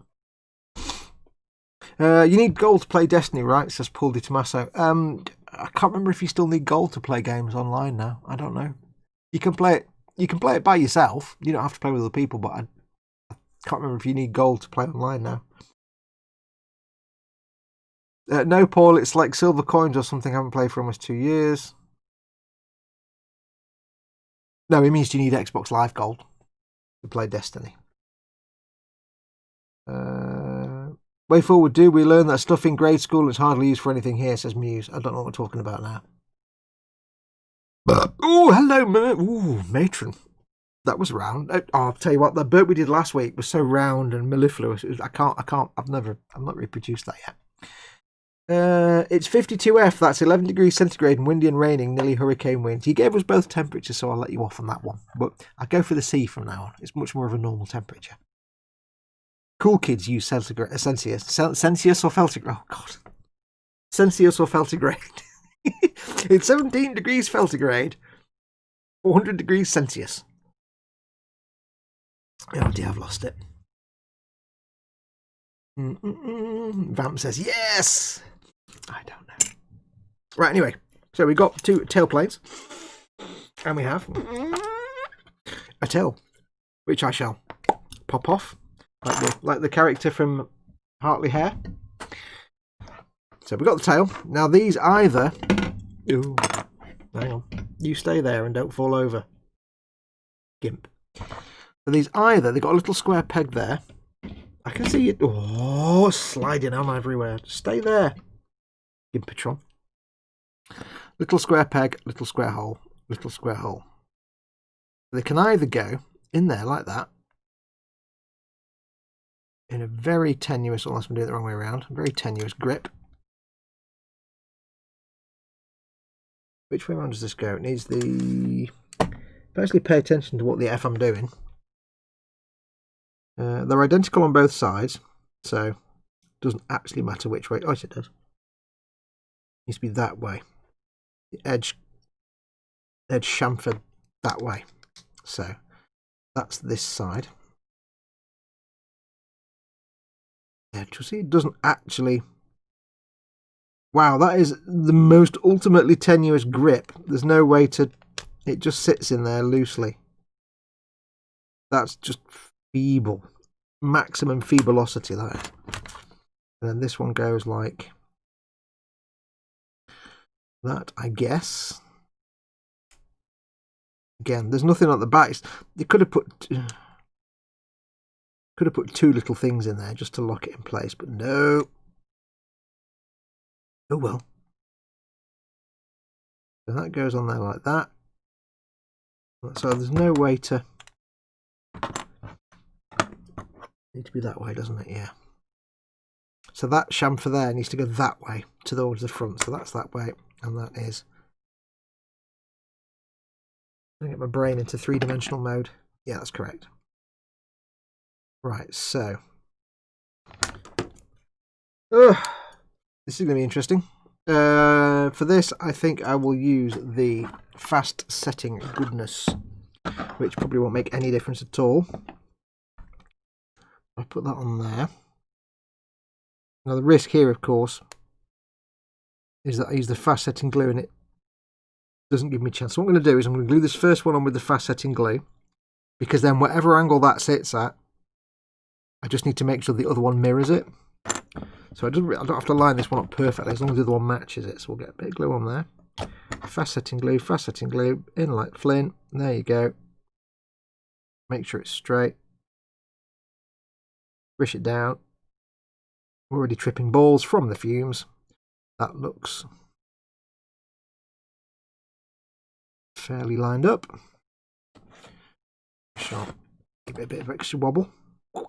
There we go, bit of that. There you go, lovely. Lovely. With the fast setting glue, that's actually a lot easier. If you were using normal extra thin, that might be have to hold it for a minute. If you were using typical Citadel tube cement, but with the metal applicator, that would be a bit of a pain in the bum. Okay, so chat doing. Proper measurements, Foxy says Muse. What in Felthius? Felthius? No, that's a that's a character. Felthius. No, centigrade is the correct. Fahrenheit is nonsense. Okay, so that actually would line up quite nicely. Let's just risk it for a biscuit and see what happens. If it's not quite straight, yeah, it's not quite straight. I've got ways around it. I've got things I can do later on. Put that on there. Make sure it's just about straight. I put that. Oh no, can't do that. Make sure it's sort of lined up. I can't put it down on the table, so I've got to hold it above the line and hope they're kind of level. And I'll put that on back here. Have a look at it. That looks pretty straight to me. Yeah. Not that anyone would ever notice it wasn't straight. It's close enough that it's never going to be spotted as not being lined up properly. I think. I'm hoping anyway. I'm going to use the fast setting glue again. And this is why I love the extra thin glues. because you can do this. You can touch it to the gap, it'll suck in via the caterpillar action. And that's not. If you use tube glue or the dispenser glue for that, that would just be a god-awful mess. And you'd have nothing but ultimate sadness. Ultimate sadness! Yeah, that's done. I can't put that down anywhere. Happiness. So I will. It's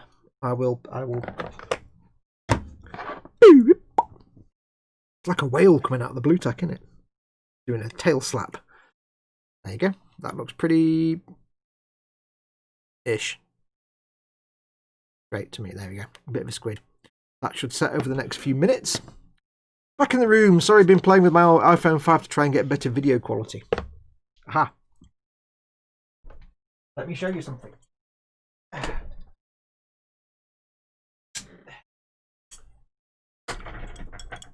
This is my iPhone 6. iPhone 6S, or is it an iPhone? I never know what is this, a 5S or a 6S? I don't know. This is what I use for filming. Okay, so let me show you what I've got. I have a camera thing called something. Not First Light, because the First Light is the still camera. It's called, oh crap, what's it called? I don't know. They don't put the name on it. Hang on. Doesn't really help that I can't tell you what it's called, does it? It is called, let me find it. God.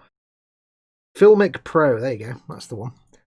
Filmic Pro. It's not cheap, because out of the box, the bog standard iPhone camera is actually pretty good. It's actually pretty good. The trick is, when you're filming something, if I'm filming that, here's the golden rule.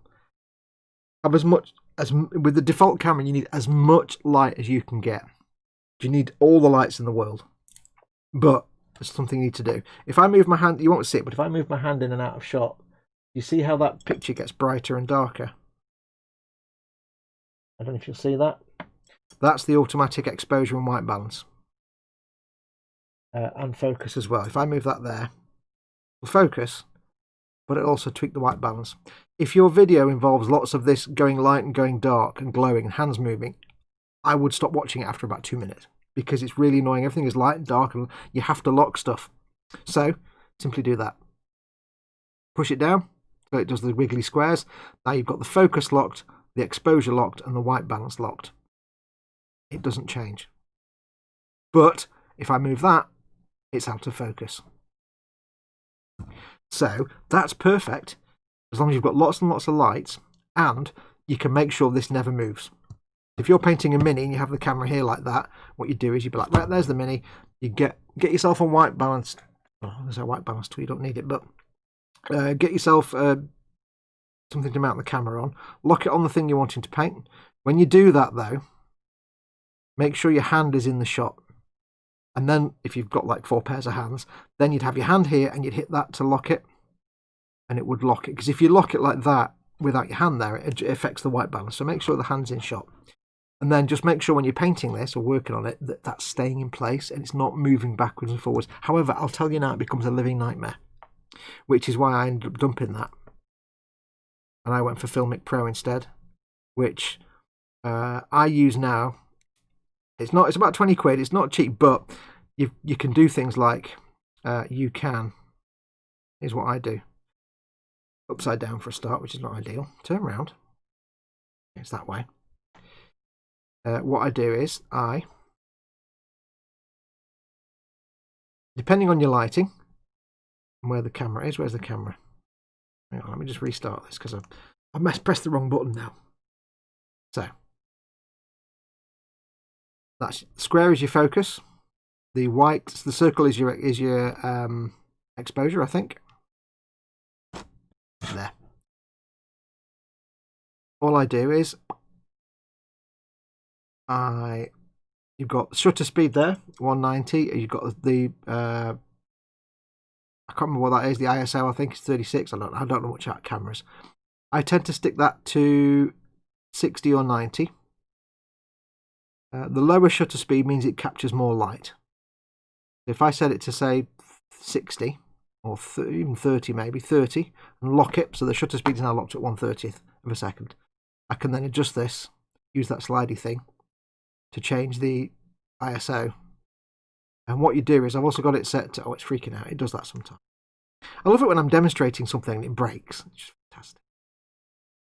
Yeah, lock your shutter speed, that's at 90 for example, and then if you activate that, you can get the zebra stripes. If it's overexposed, light colours will have red stripes on them. You drop the exposure down.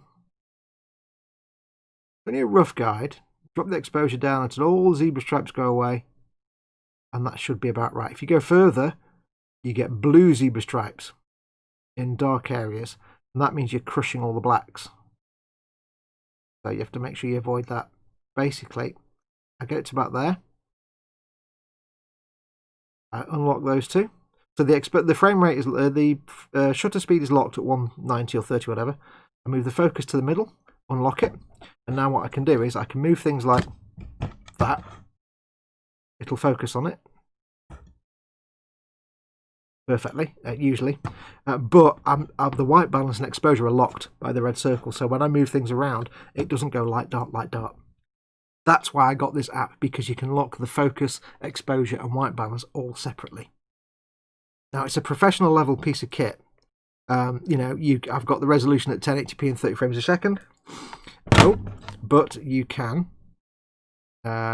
change it anywhere from 1080 up to 4K on this phone anyway. You've got various quality levels. Basically, Apple standard is like the third one from the bottom, but you can go far higher, Filmic quality, and then Filmic extreme, which is basically massive more amount of data, a massive higher bit rate of information. So Apple, the bog standard video processor in this phone is fine, but it's not used as much. You can increase the quality. So I use this. It cost me a fair bit of money. It's like 20 quid, but there's a lot of things you can do with it. You've got all kinds of graphs and it shows you memory usage and all kinds of things on the little bar down there. It's kind of complicated to explain, but you have to kind of read the instructions properly. But yeah, I would recommend that, purely because if you're doing filming, purely because it fixes the issue. The iPhone default camera, you either have the white balance and exposure locked with the focus, or they're not locked, and then nobody can watch your video because it's going darkness, lightness, darkness, lightness every time you move a hand. It used to drive me nuts. It was 3 years before I realised you could actually lock the white balance and exposure on an iPhone. And then, so yeah, I've spent a long time looking at different camera apps, and Filmic is the first one I've found that doesn't fall over every 5 minutes. So if you can afford it, it's like 20 odd quid. If you can afford it and your phone can cope with it, it might not work on iPhone 5. If you can afford it and you can get it, I'd strongly recommend it. And read through the PDF that comes with it, because you'll learn a bit. Oh, where are we? I'll keep my droids, thanks. Says Muse. F-stop, that's it. Welcome back, Sarah. I prefer racing stuff in person, not a TV thing. What's that phone thing you got to do with Warhammer? This is a different show now, says Sarah Jane. No, he asked about filming, because he's doing video filming stuff for like filming model stuff. And I always encourage people who want to do their own YouTube doing workshop stuff and bench from filming and models and things. So I'll always encourage them and teach them. And this is a situation where, if I'm doing a stream about something, conversation doesn't have to be restricted to that thing I'm doing. People can pick my brain on anything, anytime. That's the whole point. But a lot of you guys, you want to start doing YouTube. That's fine. I'll teach you everything I know. It might not be the best thing to know, but I'll teach you something. Right, so we built that. Now, it's now how to drop your phone hole. Phone hole Goudreau. I don't know what that sentence devolved into. Brilliant. Cheers, dude. That's way better than just buying a completely new camera or phone, lol, says the Raging Modeler. Yeah, Adam's doing his filming and stuff. And I have to say, I've noticed your videos are quite dark. You need to get some more lighting, maybe. A few more lights. But I will always try and get my followers who want to do their own YouTube stuff. I'll always help them as best I can to get good quality video. Because if there's one thing that I won't sit and watch, it's autofocus flicking on all the time, or exposure and contrast and white balance going all the time. I can't watch it. It just gives me a headache. So I'll try and help people out when they ask. Right, what have we got left for tailplanes and things now? What can I make? Let's have a look. What can I cobblate together? Can I make anything out of this? Remaining tail plane parts. I don't think I can. No, I've got these little bits here. I don't think they'll be a very impressive tail plane if I just use them. Yeah, not really.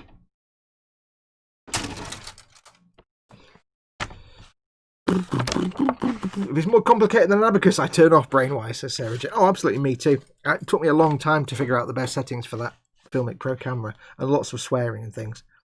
But I got there in the end. Now I think I can make the crossbar. I can make this bit, and I can make the but I can't make the vertical fins, and that's a bit rubbish. Because without them, there's no real tail plane, is there? That's a shame. Doodle doo doodle doo doodle doo doodle doo doodle doo doo doo. Wow wow wow. Oh no, it was a nice idea. It was a nice idea. I love my Samsung better, says Scale Model Vamp. Filmic Pro isn't specific to iPhones. You can get it for Android phones as well. There's different versions. If you're on Android and you're wanting to use Filmic. He also does one called First Light, which is a stills camera. Similar kind of level of professionalism. But Filmic Pro is designed for professionals who actually do they have all the graphs of like contrast and colour balance and stuff like that. And half of that I don't understand it. I just need to be able to have independent focus, white balance and exposure. Yeah, it's not just iPhone. Right, so I don't think I can do anything with that. That's a shame. I've got these little tail planes here, but they're the little winglets that go on the horizontals. That's all I've actually got, I think. Oh, well. Although, having said that, I've got these bits. These bits are for... Hey, I'm having a thought now. Oh, no. You've got bits missing there. Oh. These bits. What numbers are these? 80 and 69. Nice round number. 80 and 69, which are mislabeled in the... Oh, yeah, I thought so. Probably horribly mislabeled. Okay, I might be able to in the future, but once I've got everything else built, know what's part left, because it looks like the misnumbered parts, as usual. Oh no, hang on. For these wings, so it's 18... Alright, so I don't need 80 and 69, so I can do something with these. Ooh, now that's interesting. I could make these into the vertical stabilizers, but I'd have to put something on the side because there's nothing there. There's something missing there. I'd have to maybe make some little plastic card panel that goes on there. That doesn't seem like it'd be too impossible. Ooh, having thoughts now. Ooh, yes, I'm having. Ooh, hello, yes. Right, we'll keep that. I'm going to make a little note on a post-it note. There's my pen. I'm having creative thoughts. So, vertical. Was it 1869? Was it 1869? 8069 plus flat plate. Okay, cool. Because what I can do, I think I can still. I should have enough to make the crossbar stabilizers. Because if I can give the buyer of this, whoever buys it, a choice, then it's even better. So if I put that there,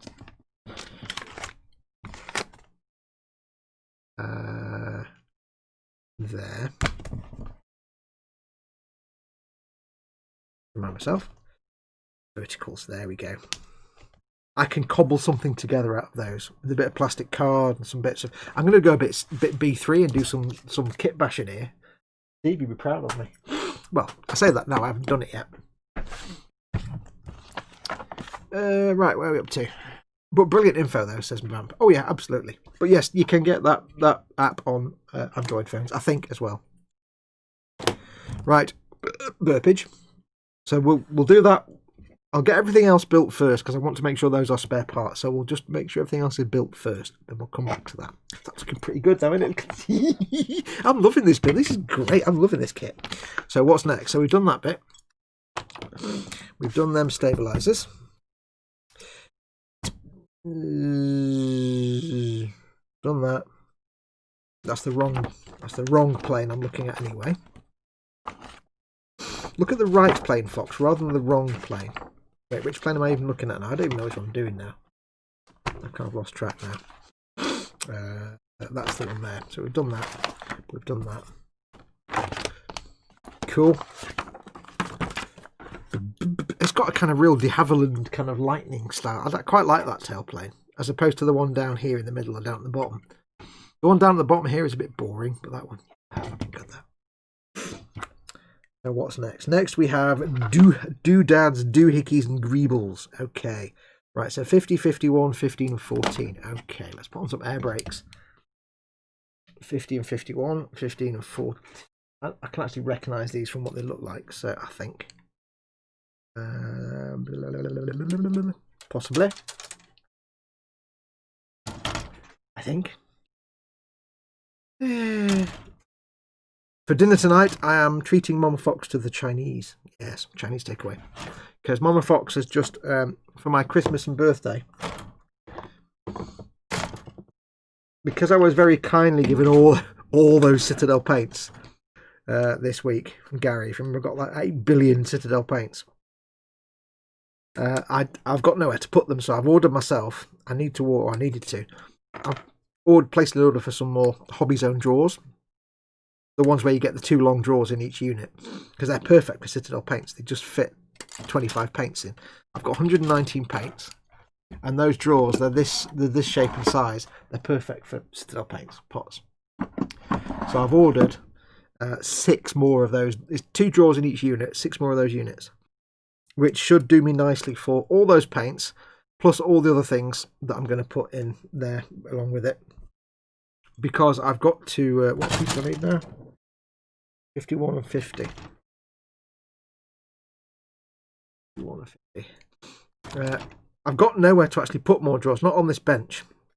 But if you remember, if you ever watch me do a live stream where I'm facing the camera and behind me is a tin storage, is like a silver metal sort of storage box in the background with German writing on the front. That's like a hobby storage box. It's got little drawers and trays and things. That's full of Tamiya paints that I don't really use anymore. And it's the only place I've got to put anything. So what I'm going to do is I'm going to clear that out. Piece just fell off the sprue. Where did it go? I'm going to clear that out. My friend Busby's going to inherit all my old Tamiya paints that I don't need anymore. And I've got also parts 48 and 49. We'll get them off as well. And I can throw that storage box thing away because it's old and knackered now. I should take it to the tip. Get rid of that, and I can replace it with a big stack of those drawers. The drawers will quite nicely fit the 119 paints that Gary sent me. Thank you very much, Gary. I think I actually have some more on the way. Somebody else is sending me some, possibly. And all the other stuff that's in that storage box, I can put into the other drawers. So yeah, so Mama Fox very, very kindly offered to buy me those for my birthday and Christmas present combined. So yay! I've got a load of them turning up. So the only downside is, of course, it means I've now got to make 6 of those wooden drawer sets, and I am not craft minded when it comes to woodwork. The Hobby Zone units are simple to build, unless you're me. In which case, I may as well be trying to build them with a blindfold and my arms tied behind my back, because I'm useless when it comes to wood. Wood.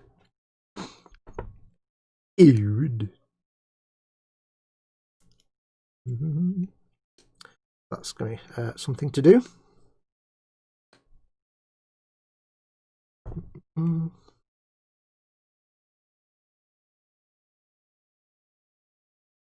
the next week or so. So I've got all those drawers to build. I am about to take delivery of, just so you know what's going on the next few weeks. Obviously, I've still got the weathering and stuff to do on that Lehman Russ for Tabletop Trauma Centre. That was going to happen this week coming up, except something's come up that I'll be doing next week. I will be doing a very quick little video for e-models in this coming week. I think in this coming week. Locking the camera, sorry. I'm not going to say anything about it, but I will be doing a very quick, this week coming up, I should be spending my time doing a very quick video for e-models. So that's this week. Hopefully, if the thing I need to get is received in time. Then I need to finish Tabletop Trauma Centre, finish that Lehman Russ. Maybe one more episode, possibly two. I've got to paint the dude as well, so maybe one episode for the weathering. Oh, burpage, that was loud. I don't like that one. That wasn't a pleasant one. It was loud and sharp. One episode for the weathering and one episode for painting the dude, I think. And once that's done, like I say, I do have the next Tabletop Trauma Centre model, but I don't know if that's the next thing I'll film. Once I've done the Lehman Russ, I need to then film painting this for Goblin. That'll be a week or two of work. And then it's up to me then what I do after that. So I don't know yet what I'm going to do after that. It could be, I don't really want to dive straight into, I've just painted this, so I don't want to dive straight into my next Tabletop Trauma Centre, which is painting one of these. I might start something else. I don't know yet. I do want to do my Kshatriya at some point. But I don't want to take the spotlight off Colin, who'll be doing his at some point, so I've got the Baneblade to do and I've got the Kshatriya to do. But I haven't built the Baneblade yet. And I don't want to do my Kshatriya until Colin over at Festive 67's workshop has done his. Because I don't want to steal his thunder. It's his first proper Gumpler. It's not his first proper Gumpler, but it's, you know, he's looking forward to it. I don't want to steal his thunder. Same way I don't want to do my Baneblade while Chris and Ted are doing theirs, so. You know, I don't want to step on people's feet.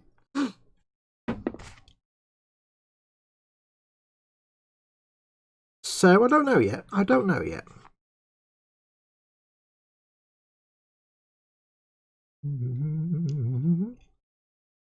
I've got my Ork vehicles that I need to paint. I could paint them. Start filming them being painted. Me Boomdaka Snazmagan and my Megatrap Scrapjet, my Rucker Truck Squig Buggy, and my Kustom Boosta-Blasta. Good God, I remembered them all. I've only got 4, but I just remembered all the names. It was a miracle. It's a Christmas miracle. Flim Flammer Spam Bucket and my Edward Scissorhands Slapdy Back and my Spam Damble Butt Tuber. I don't know how to make it. I'm making these things up with my talking.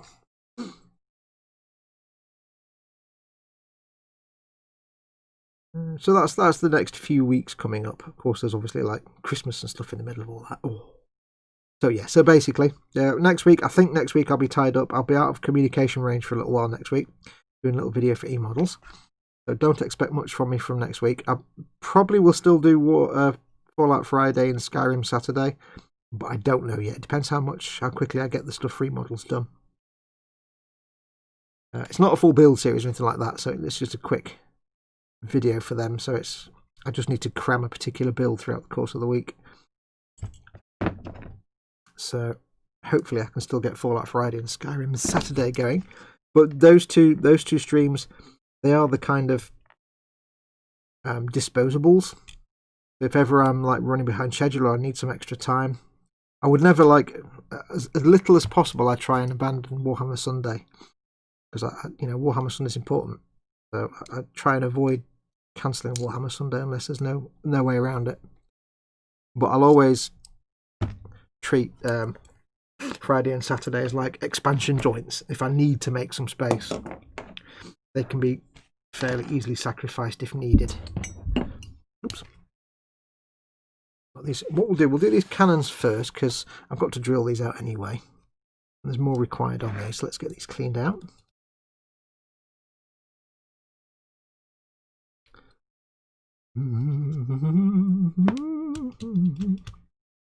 Also, I need to start filming the Warhammer Conquest stuff. I need to start painting all that stuff at some point.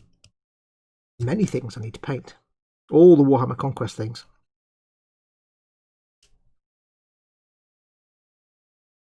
Now, in a way, the saving grace with the Warhammer Conquest is, of course, like, as you know, George kind of helped finance that, so he's going to get all the Space Marine stuff. So I need to get them all painted and sent out to him. But right now, it's not like there's a major rush to get them sent out to me because I can't send them out anyway. I can't go to the post office while I'm shielding Mama Fox, so not a big problem. So there's not quite a sense of urgency. I mean, they are urgent because, you know, George has paid for them, helped pay for them, and he's owed them, and he needs to get them. That's too big, really. I need a smaller handy stick. It's not like I need to get it done all ASAP because I can't go to the post office and post them anyway. I've not even sent his Sazabi yet. His Sazabi came right at the start. It was finished just at this. Well, I finished it, and when I finished it, I didn't have enough money to post it there and then. So I thought I'll have to leave it for a couple of weeks till payday. And then it was like, oh no, we can't go out anyway. Oh, it was right at the first situation arose this spring. So I was like, oh. And of course, since then I've not been able to go out and post it anywhere. So I've still got his Sazabi and his Ridge Runner and stuff sat here, which is a shame. I want him to have those, not just because he paid for them, but because I want him to have them and enjoy them.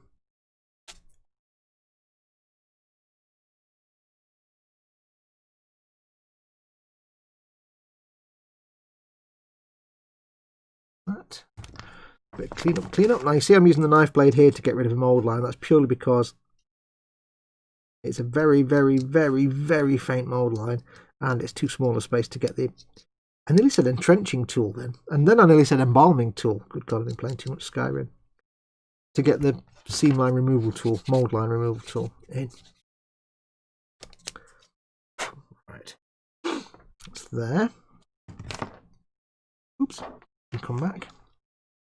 A little bit of a mould line here. Where's it gone? It's gone. There it is. And this little gap here. On camera? Yeah. Need a wee. Go for a wee in a minute.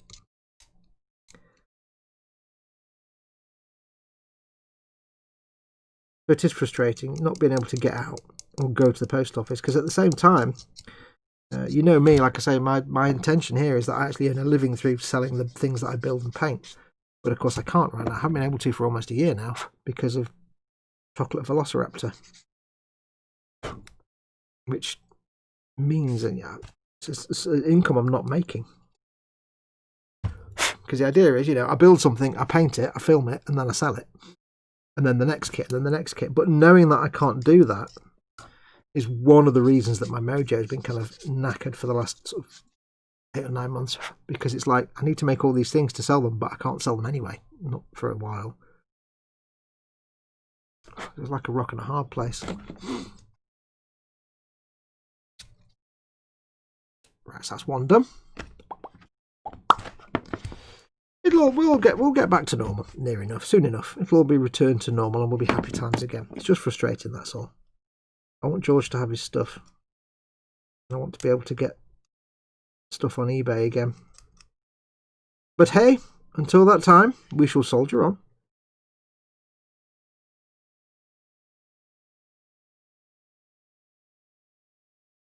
Yes, these little tiny gaps here. There's no way I could get the removal tool in there, so I'll use the blade. I don't like using the blade, but sometimes you kind of have to. But only if it's a really, really faint mould line. Some of these are quite delicate. Delicate and tiny. I mean, I don't know. I could. Once I've got everything else out of the way and I've done, you know, I've done the Canis Rex free models and stuff, I could start painting my deathcore and film that. That'd be good. I really want to get my deathcore painted. I do actually need to get some more deathcore though. I need to buy another squad of 10, much as I'm going to swear a lot when I try and do all the arms, because I need to take out 2 guys to replace 2 guys from the ones I've got as heavy flamers. I've got some swappable parts for that, so we need to do that. I must get some more death core. I think the only squad now is squad advancing. I don't think squad firing is available anymore. The mold's probably out of commission. So yes, I must get some more death corpse. Not right now though. Not at the moment. Spending money is not something I need to do right now.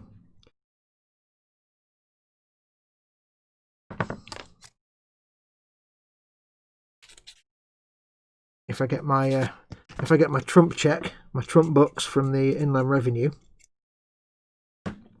this month, then maybe I'll get them then, or maybe I'll wait till the new year. I don't know yet. We'll see. There's no great urgency. Like I'm going to be playing a game on the actual tabletop anytime soon. Yeah, everything's just messed up at the minute because of Chocolate Velociraptor. Such a pain in the backside. But we'll get through it. We'll get there. We'll come out the other side. We always do.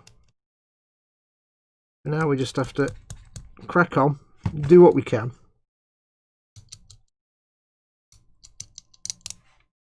And enjoy what we can. That's why I'm doing a lot of what this is why I try and do. I don't get a chance to do many, but that's why I try and do more live streams than normal, like the occasional ad hoc live streams. Just purely because everything's so frustrating right now. I know a lot of you are stuck at home. So isn't it nice if I'm working on something, why don't I just turn the camera on, turn the streaming software on, and give you a place to hang out in the chat while I'm doing stuff. Seems like a good idea to me. What's chat doing? Where did you order the second draw units from? They're out of stock everywhere I look, says Osric. I had to go to the Hobby Zone website, which is a Polish website, because I couldn't find it in stock anywhere either, not even e-models. So I ordered it directly from them. Now, last time I ordered directly from Hobby Zone, they sent me, I ordered 2 sets of the double draw sets, and they sent me completely the wrong, they got it to me within a week, which is amazing, in Poland, but they sent me completely the wrong ones. They sent me the totally wrong draw units. To their credit, so I mailed them back and said, "Hi, I ordered the double draw units. You sent me completely something else totally." And they were like, "Oh no, we're really sorry. We'll send you the right ones." I said, "Well, do you want me to send these back?" They went, "No, keep those. We'll send you the right ones," which was nice. However, this time I hope they just send me the right ones because I've ordered 6 packs, 6 sets. So yeah, that's yeah. And my friend. I think I gave them to my friend Busby. I think somebody got them anyway. I can't remember who it was. I gave them to someone. Right, I'll get these bits cleaned up, and then I need to go for a great big wee, and then we need to carry on. I think by the end of today's show, we'll get at least these bits stuck on. I've done some work today. It's not right, is it? Not normal when I've actually done work and everything and all that and everything. Big mould line down the middle of this one, but I don't think it's a visible one. I think it's just a colour one, like a light mould line. It will vanish when it's painted, primed.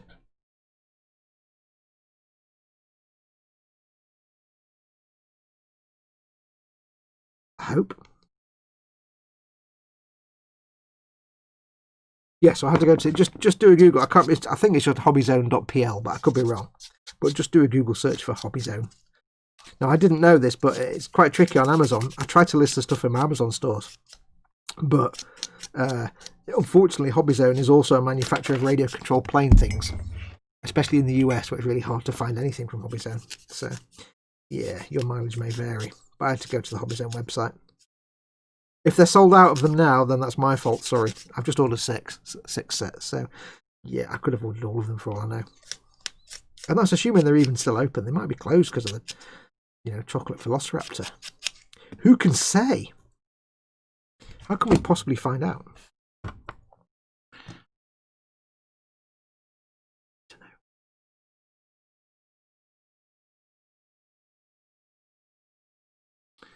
And Paul Lines is in. Paul Lines says, "Hi everyone." Hi Paul, how you doing, my friend?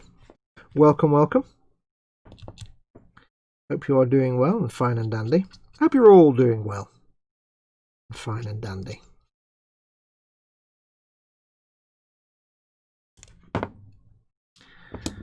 Let's just cut to the chase on this and just go in with the 600 grit. Much faster.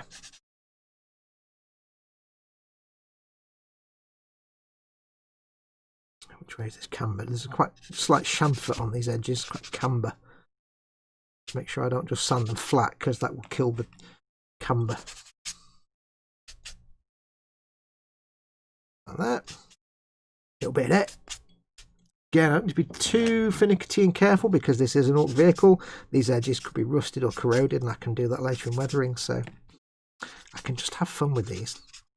And by have fun, I mean do less work. I can kind of half-ass it if I need to. I'm not going to, but, you know. I do intend on selling this. Alright, for sale is this model I half-assed. Right, I need to go for a great big wee. So give me 2 seconds. I'm going to put you on mute for a second. I'll put you on hold. But back if my buttons work. Let me see if button works.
And we are back. Yes, welcome. Back again. What's welcome for? I've just come back from the loo. It's not like you've just turned up. Yes, back again. Sorry about that. I had to go for an enormous, great big week because I've been holding it in for about an hour. Fox, you can sort all that out online now. The postie will even come and pick up the parcel from you, says B3.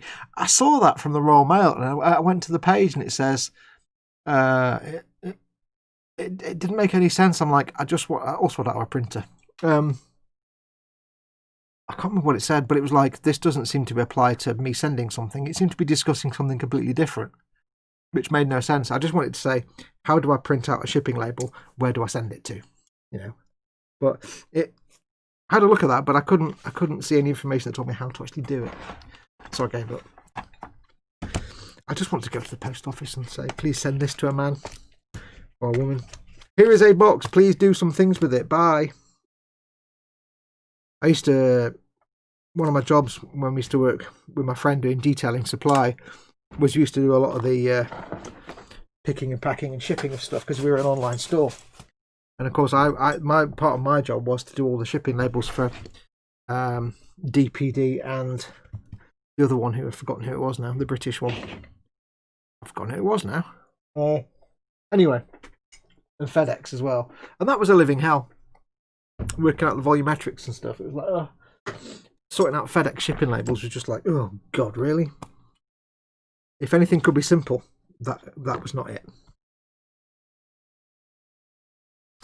No one telling me left his microphone on. We could hear him peeing. If you could hear me peeing, salute your hearing. I have a postal scale, do my own local stuff, but out of country I take the post as it requires forms that change all the time and soon other things. Yeah, exactly. That's the problem if I was shipping outside the UK.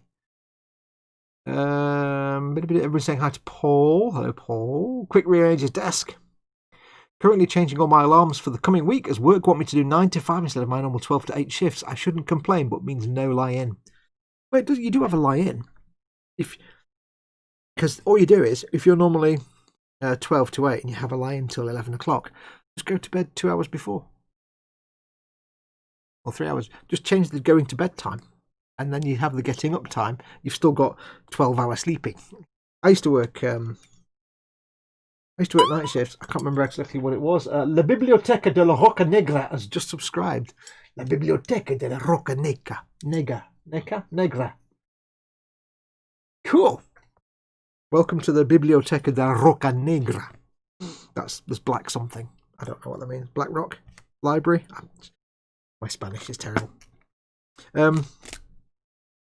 Yeah, so I used to work night shifts and it was really weird, but then I just realised I just had to shift everything around a bit and I could still get my lie-ins.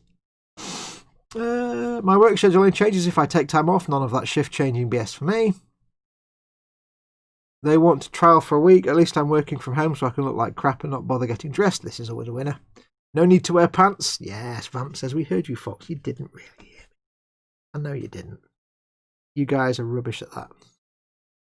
You seem to forget, I know Paul from, Team Inept. None of you can compare to Paul's shenanigan skills. Paul and Chris together. If I can, I can. They're some of the few people that can get things past me like that. No. Paul and Chris, when combined, they're an unstoppable force. But, yeah. No. I do not believe you. Now, there could be stability here. This is prime stability tension at moments. Stability tension. That's not even a real word, Sam. That's not even a real word, Sam. I'm actually going to try and centre a hole with a knife blade first. Because these drill bits with the Citadel drill, they're really good, but they're ridiculously not sharp in any way, shape or form. I'm going to drill out these. I don't even know what these are. These sort of big shooters of some sort. We'll have a look in a minute. They'll have a suitably orcish name, I think, most likely.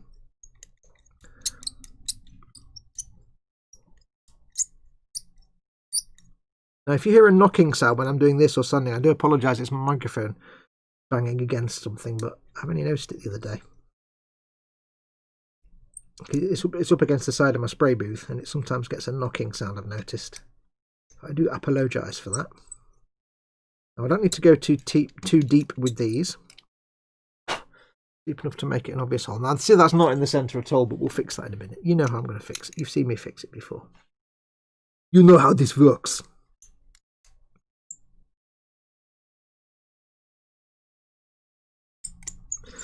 Squeaky, squeaky, squeaky drill, squeaky drill, squeaky drill. La Biblioteca de la Roca Negra. I'm assuming Negra is black, so Roca, no, it was R-O-C-A, Roca. Not Rioja, because that's red. I don't know Spanish at all. Or could be Portuguese. You see, it could be Portuguese. I don't know how to tell the difference between Portuguese and Spanish. No idea. Right, so that one, actually, it's almost spot on. I don't need to go too deep with these because I'm going to have a dark wash inside the little hole anyway. So, it doesn't really matter. Nothing really matters. Anyone can see. But what I'm going to do, I'm going to make this one, it's not in the middle, so I'm going to put this one, that one's not finished yet. I need to widen that a bit more, but I need to get this one lined up so it's central. I need to make sure it then matches the other one. So, you've seen it before. The hole's not in the middle. So what we need to do is carve out all this excess plastic so that we have a consistent thickness of rim to the barrel, if you pardon the expression. Easier said than done, but it's not super hard. What is super easy is actually cutting your fingers to shreds doing it. That is something that's very possible. All I'm doing is I'm carving away. You've seen me do it before. Carving away the plastic on the bit that's too far in the middle to match a bit better the other side. Now, it is possible to screw it up completely. I'm sure I have just done that.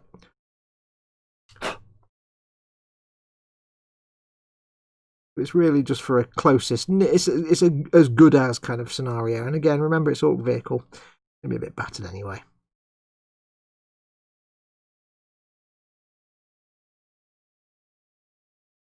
Doesn't matter if it's a bit chonky around the edges.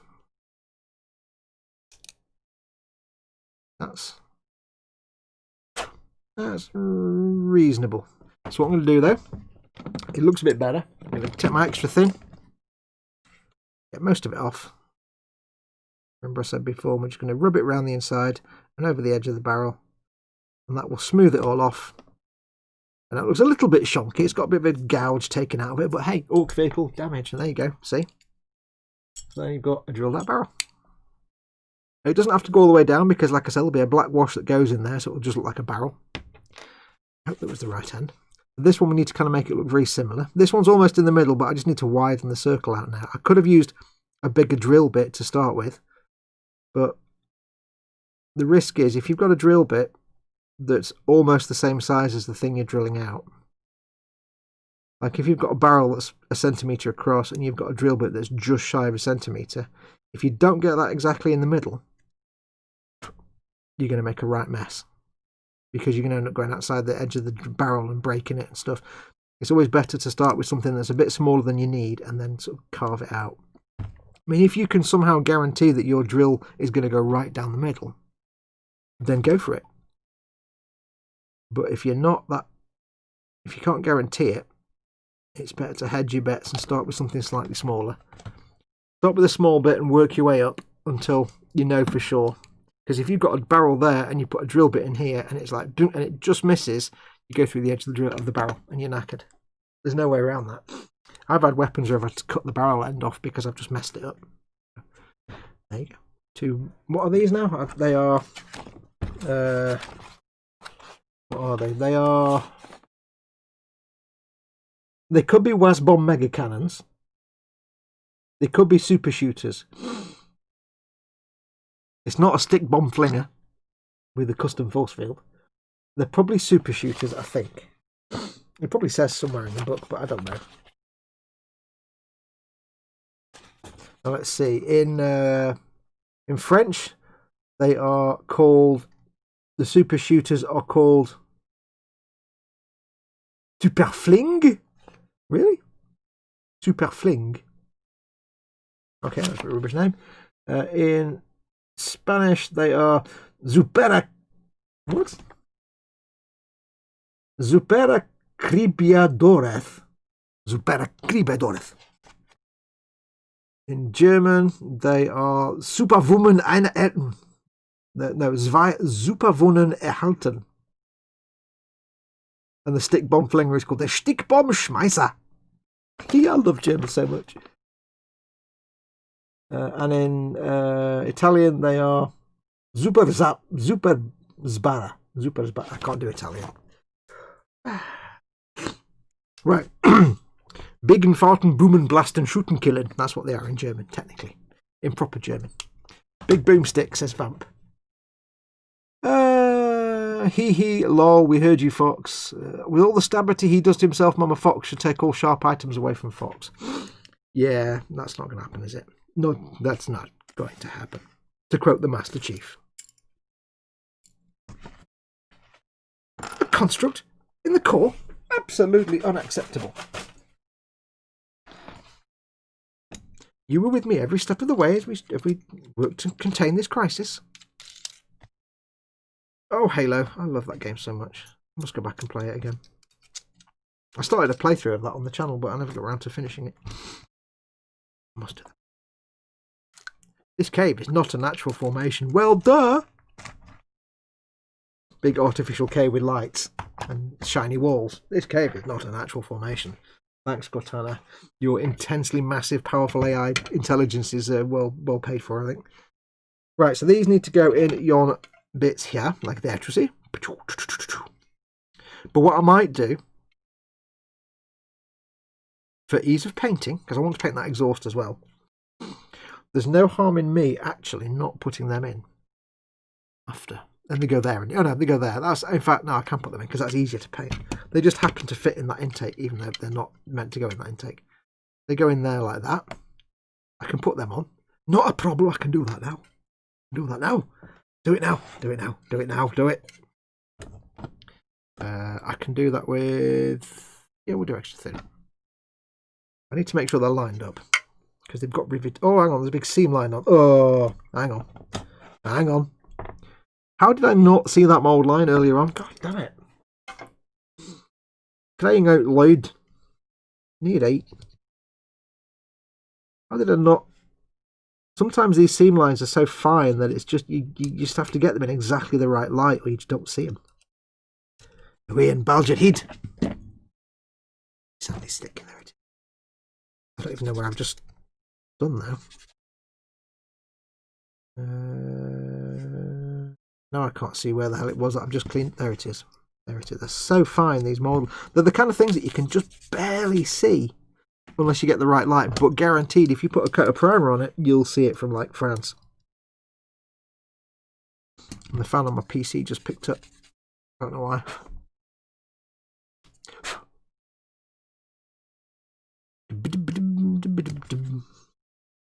One thing I have noticed is my computer seems to have some sort of memory leak in the Windows Window Manager application, especially if I've got both monitors on, because normally it uses about 50 meg of RAM.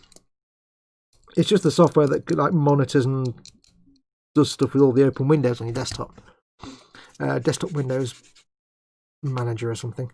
But if I'm on dual screens, or it just basically, instead of just using around about 50 meg to operate, it just cumulatively increases the amount. I think when I finished last Sunday's stream, it was on like about 20 gig or something. Like, yeah, that's not ideal. I've looked into it and I can't really see what the fix would be for it. So, never mind. It could be related to... God, there's one there and all. Have I not seen these mould lines? It could be related to my graphics card. I don't know. I don't even know what graphics card I've got. I have no idea. I don't know anything about computers. Computer my bobs. I don't understand computer my bobs. I know basically nothing.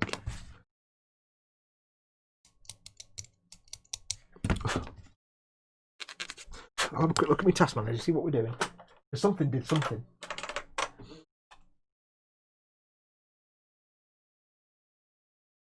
Yeah, that's alright.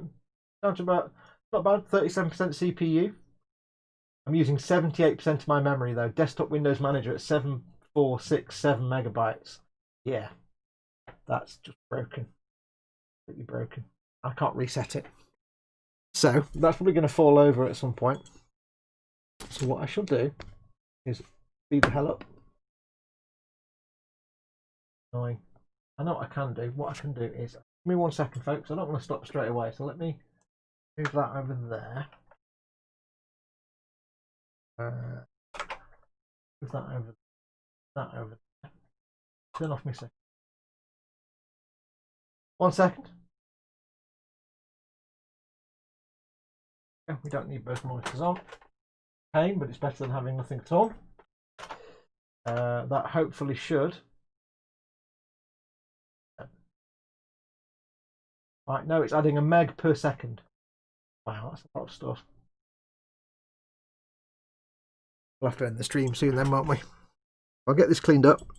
If the stream suddenly falls over, it's because I've run out of memory. I'm on 78% of my memory is being used. I don't know. Probably new prescription, I bet. It's been over a year since you last had your eyes tested. What? What are we talking about? My eyesight does not give me a memory overflow in Windows Desktop, whatever it is, Manager. What is it? Desktop Windows Manager. Yes. I've got no idea how to fix it. As long as my streams don't go on. I think if I don't use double screens, which is a pain in the butt, then it might not use them up quite so much.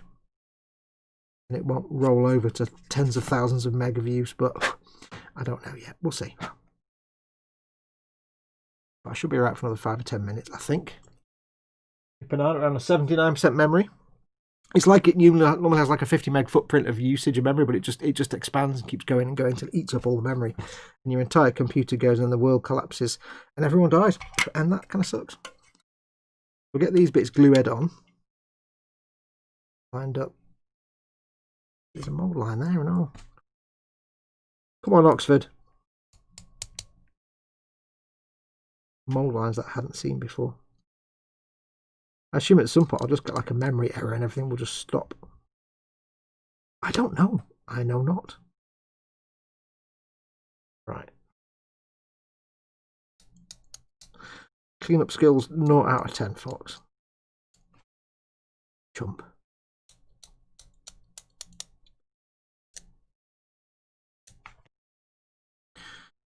There's mold. Oh god damn it! I can't tell if this is. I think it's just a visual. I don't think it's actually a mold line you'll see in 3 dimensions. I think it's just like a light colour. It's like a highlight, because I don't think that's actually there, a physical mold line that I could see. I don't think. We need to do that. 1 second. Wobbly screen, I know. I'm just adjusting things.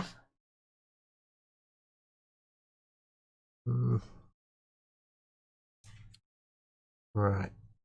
I think that's now good. I think I'm just going to glue these on. If there's mould lines left over later, I'll just clean them later. I've got to get these on so the stream doesn't fall over. Be lined up about there. No? Oh, okay.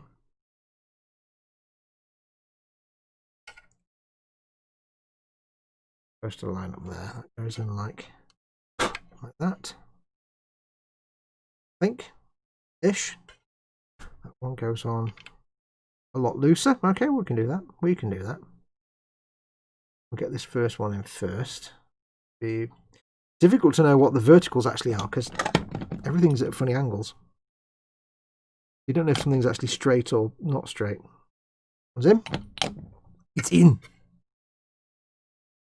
This one is, as long as I make the, it's got a little sort of, almost like a little iron sight on it, which is completely pointless in a machine gun on the side of a plane, but as long as I make sure that little iron sight spike lines up with the sticky up bit on the wing. I'm not really on camera right now, but as long as it's straight,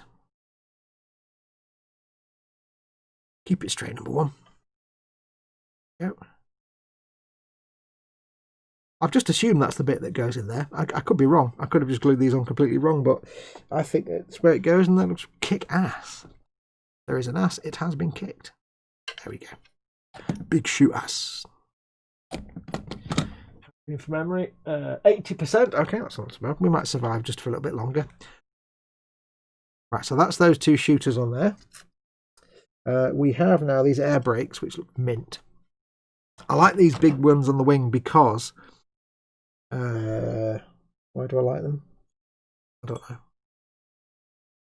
Because you could just put them on like that, which is boring, or I think you can potentially do them at an angle to show the inner gubbins. And if there's ever a reason, if there's ever like an option of showing off gubbins, then I think you should take it. Have them slightly up like that so you can see the interior. That would be absolutely excellent, that would. As long as I can get in there to paint, which I should be able to. Yeah, not a problem. And then these ones on the back, you've got more gubbins in here. I'll turn it round so you can see. You've got more gubbins in here, and these are supposed to just sit on there like that. And if you remember on the one I've got from eBay, these were glued on a bit half-assed, so they didn't really stick out very well. But what I might do, I assume these are air brakes, so I don't know whether to glue it flat or have it slightly open. If I have it flat like that, I can't then get in and paint the bits inside. It does show these. It's not actually clear whether these are supposed to be slightly open or not. I think. I can't quite tell. On 3 of them, they're closed. On 1 of them, it might be slightly open. I don't know. Here you go, gang. Open or closed. You guys can decide. So these be open to show the tubing inside. Like that, like a little air brake. Or should they be closed like that? I can't see anything in there at all. You decide.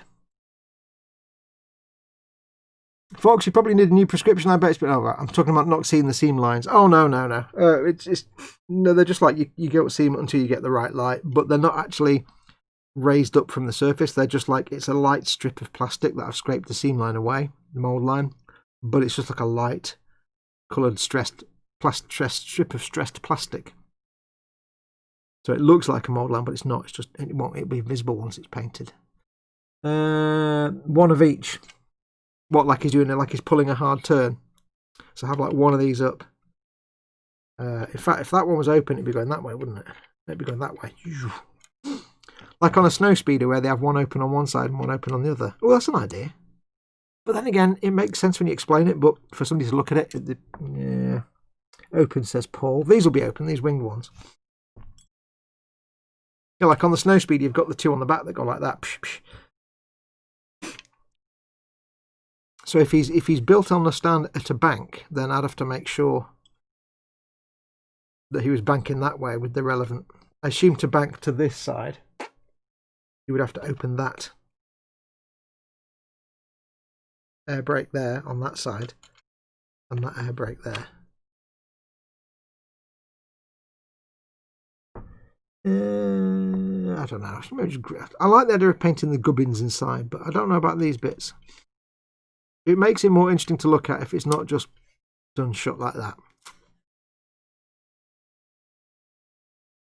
I think. It's not actually clear if it's supposed to be an air brake. I assume it is.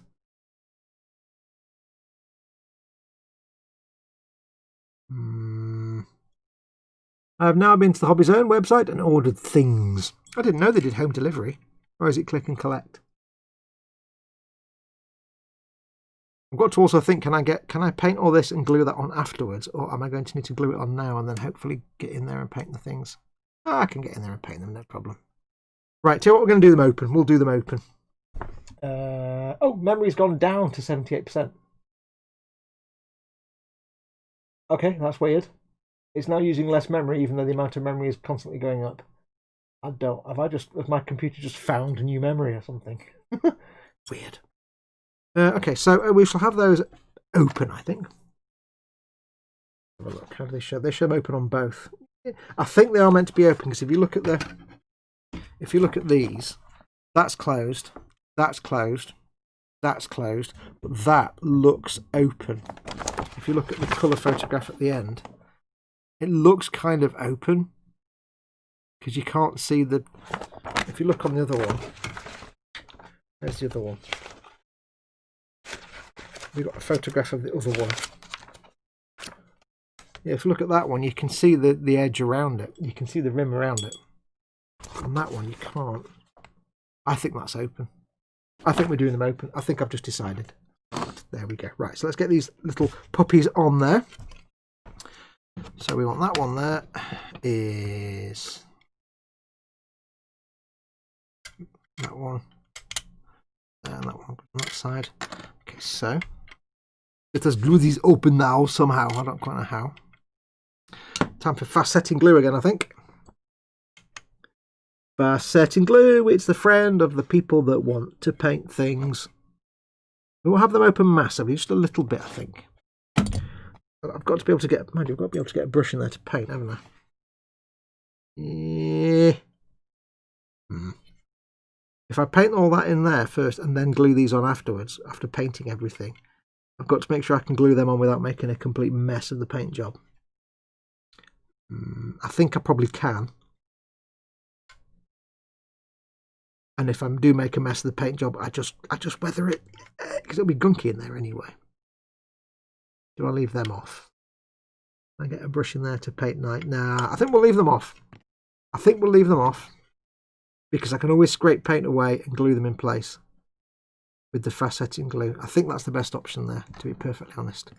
Leave them off, but glue them in active position later. Okay, so there we are. That's that bit done. It looks good, that. What we do memory wise. 76. Oh, its memory's going down now. 76%. I don't know what it's doing. 92, 90. Memory count is actually using more memory as it goes, but the percentage in use is going down. I don't. I've dropped down to one monitor now, you see, so he's probably having a good time. I think we're going to leave it there, though. What else have we got to do? We've got bombs. Next time we've got bombs. A couple of bombs. We've got the cockpit and the co-pilot, the back cockpit. And then the canopies, but we're not going to glue the canopies on, obviously. So next time we've got the two bombs to make. We've got the cockpit and the gunner cockpit. And then what we'll do is we'll go through any little spare bits that are left on the sprues and see what we can jam on here. If we can cobble together an alternative thing. Oh no, what I was going to do. I'll tell you what we'll do. That has reset itself again. Tell you what we'll do very quickly. What have we got? It's 25 minutes we've got. Let us make strips for these wings. I shall put that there. Plastic card. Let me get the plastic card of plastic carding. See if we can do this quickly. Quickly and with style. Little ruler. Little ruler. Measuring things. Oh, never mind. Terrible joke. It was a bad joke that started badly and carried on badly. Right. Let's do a line. I'll just do a straight line here first. Just trim that off. I know I'm not on camera very much, but deal with it. The straight line. I'll do the straight line here. Probably about the right thickness. I know I'm just off camera a little bit, but my apologies. That's probably about wrong. Yeah. How long does this need to be? About the right length. Oh. About the right length there, actually, to be honest. Just cut that straight. So what we'll do, let me get the big ruler. Big ruler. Massive ruler. Right, let's cut this straight. Start from scratch.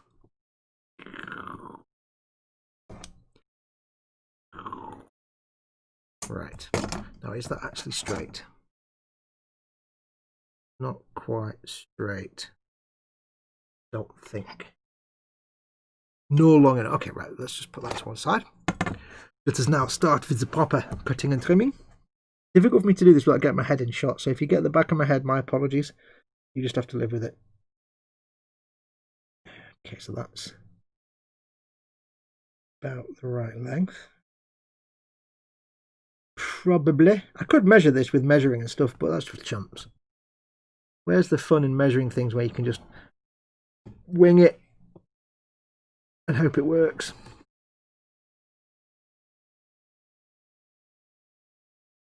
There we go. Put that there. Okay. So, take that tail plane off. What we want to do is basically make a strip of plastic that sits here like that. That's too wide. Oh, it's magnets. It can't fill in that hole where the bomb's going to go in. That might... I made it too wide, haven't I? Oh, let's make it even thinner.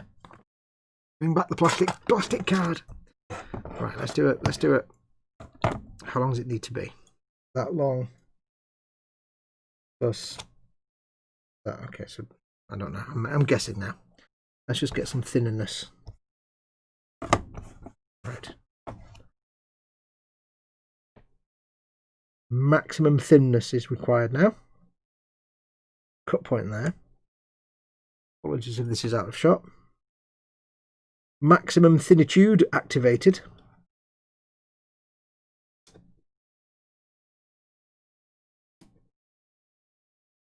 Trick is when you're cutting plastic card like that, if you don't want it to go all curly, don't just dig the knife in and cut down straight away. Just go slowly and score it. It'll eventually snap off. So that goes on there. Like that. I've cut that long enough. Oh gosh, darn it. For the love of baby Jeebus. It's not long enough now. God damn it. Right, bring back the plastic card. Hello. Tune in next week when I'll have probably shot someone. I don't know. Let's just cut a straight line again. Start from scratch. Right. There's nowhere we can go wrong with this being this long. At least something in here will be useful. Move that ruler a little way that bit. A little bit that way even. Still too wide. I could measure it, but like I said, there's no fun in measuring. More fun in winging it.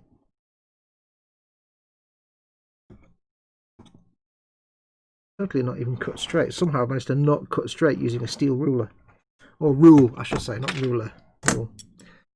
I agree, it is a rule, not a ruler. That goes there. We can probably get away with that. So, straight cut, ping. Now I need to cut that there. Basically what I want to do is just cover the little tiny gap. Just cover it up with a strip of plastic card. It doesn't need to look fantastic, doesn't need to be neat and tidy. I do need a pencil. Doesn't need to be beautiful, just needs to be practical. So it can go from there to there. If I cut that, go. I can cut another one the same length. Length? That's not a word. That's not a real word, Sam. No, you can't see me doing this, sorry. Make sure this one is the same length. Roughly the same length. Which is about there. If in doubt, cut it a little bit extra, you can trim it later. And all we need to do is dead simple. Stick it down into the place now. There's me thing, there it is. Dead simple. It's a little bit curved, but the easy way to get around that is just to start at one end and work your way along. I need to trim that edge a little bit because that's not quite 90 degrees. It's got a bit of an angle to it.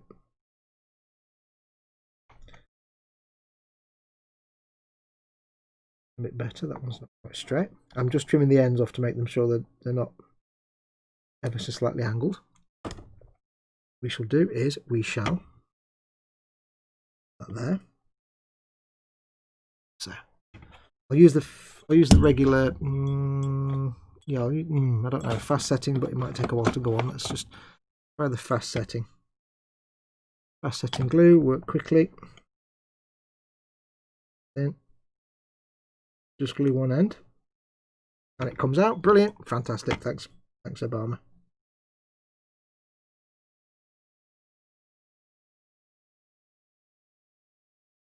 No, it's not too slow there. Let me just, I'll use the regular cement because if I do the fast setting cement and it locks into place, I'm knackered. So if I do regular cement, I've got to be careful because I don't want to make a mess of the plastic and end up making just a worse mess than I had to start with. This one at least gives me a chance to move it around a little bit, so we'll just maneuver it in place. Yep. Move it about there. We'll just lock down one end. Now we can use the fast setting glue to lock down the other end. Just pin it down like that. One end, that's the other end, and then what I can do now is run the extra thin down the gap and gently encourage it to go into the gap. And all it's doing is quite simply covering up. You've got a little tiny gap between the two parts with the stringy glue, the stringy plastic glue in the middle. It's just very gently covering that up a little bit. Now it looks weird and obvious now. I'm going to put some rivets on it to match the bit above it, and once it's primed you won't even see that. So now we do the same with the side. Well, I've got 15 minutes yet. That can go on this side. We'll just make sure it's the right length. I hope you can see all this. Make sure it's around about the right length. I'm getting quite brave on these streams nowadays, you know, doing all these extra bits of customization and stuff. Being orcs, of course, it will be customization with a K. There. It goes to just after that rivet, so it should be about there. A little bit long, so we'll trim a little tiny piece off the end. I never said what was happening for dinner, did I? I said Chinese. It will be the usual. So, wonton soup with a portion of shumai, depending on the regional pronunciation preferences. Wonton soup with a portion of shumai and some spring rolls, vegetable spring rolls. Quite nice. As a starter. And then Mr. Rossi, what you want? And then for mains it'll be chicken pad thai. I normally from my local takeaway get beef pad thai, but they seem to have changed either the recipe or the chef, I don't know. But lately the beef just tastes like it's been cooked on a barbecue with lighter fuel. It's horrible. It smells horrible. It smells like, you know, I've actually done it where I've been at a barbecue. We run out of stuff to fuel the barbecue, so we just literally pour like nail varnish remover on it just to get a flame going. I was young and stupid. We were all young and stupid. That has actually happened in the past, and it's exactly that flavour and smell. So yeah, I don't do the beef now, which is a shame because it's really nice. That's that bit done. So you've got 2 little strips there. That one wasn't really necessary because that one didn't have the same issue with the glue strands, but it just matches that one. Now that one, that will be completely invisible, like the dreaded Goy, completely invisible. Put them over there once it's primed and painted. But what I'll do, just to add to it, we'll come back in with the 0.25s rivetations. Phil is saying something. Off for a delicious roast beef dinner. Catch you later. Thanks for coming in, Phil. Yeah, so it's going to be the main course with the pad thai, and there you go. That's my dinner.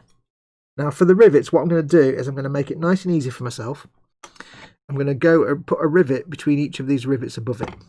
Otherwise, it just gets far too complicated. I'm trying to do maths. So, ooh, hello, rounded, round. Rimed and earthy. So we'll just do some real quick rivets here. Really quick riveties. Rivet. There. And to sit down. Sit down. No, it's come off. No, it's gone sideways. All gone sideways.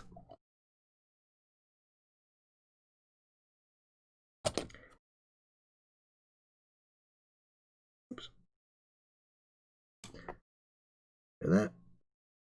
Keep going sideways, which is really annoying.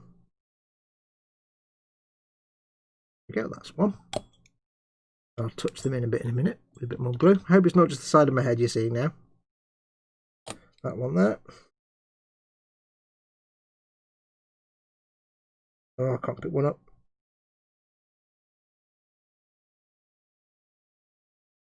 I've got to make sure that the bomb that goes into these 3 slots will still fit in those 3 slots. I can't. That's why I couldn't go too wide with the plastic strip, because that's where the big bomb's going to go in there. I didn't want to make a mess of that.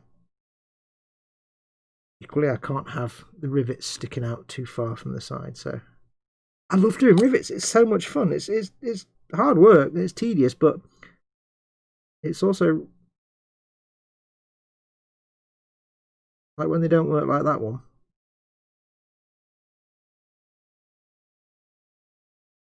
Come on, get in.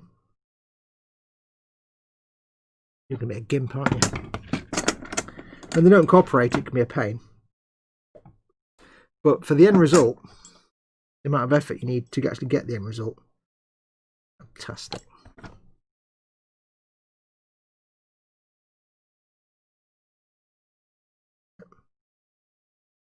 Yeah, that one cooperated like a dream. I was clever. I get the rivet on the knife first. But, you know, that's far too logical and common sense. No sense at all.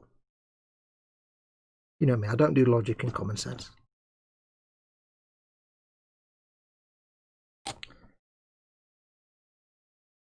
I don't want that one.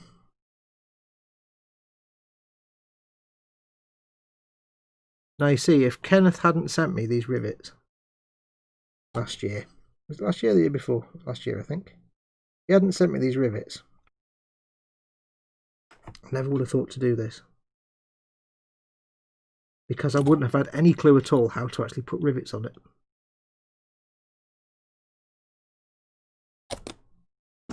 So, thank you again, Kenneth.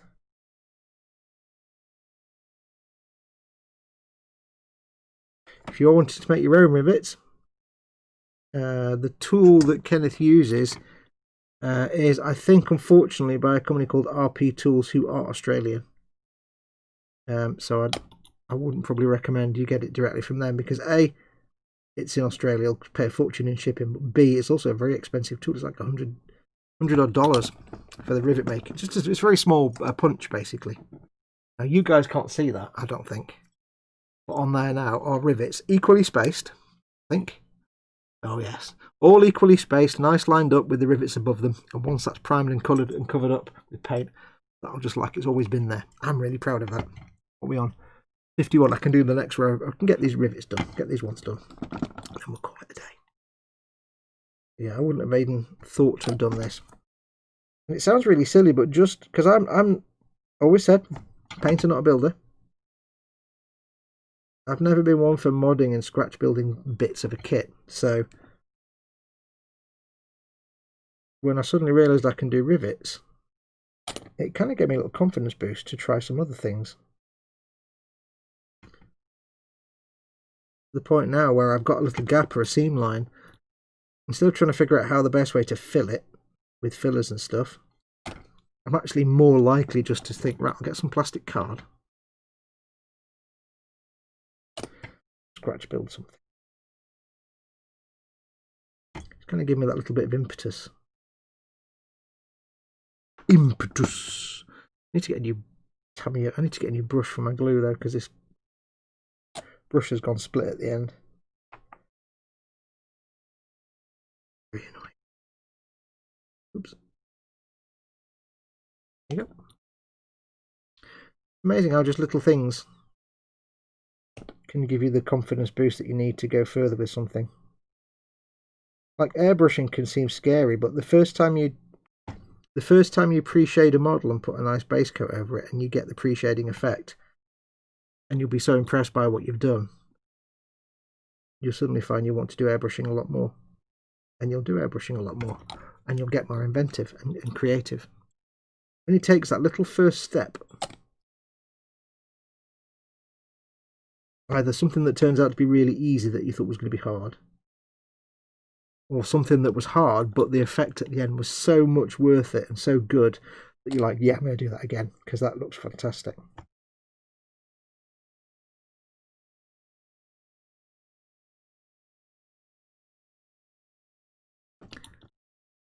Like the first time I did airbrushing, I was almost terrified because I was young. I didn't really know.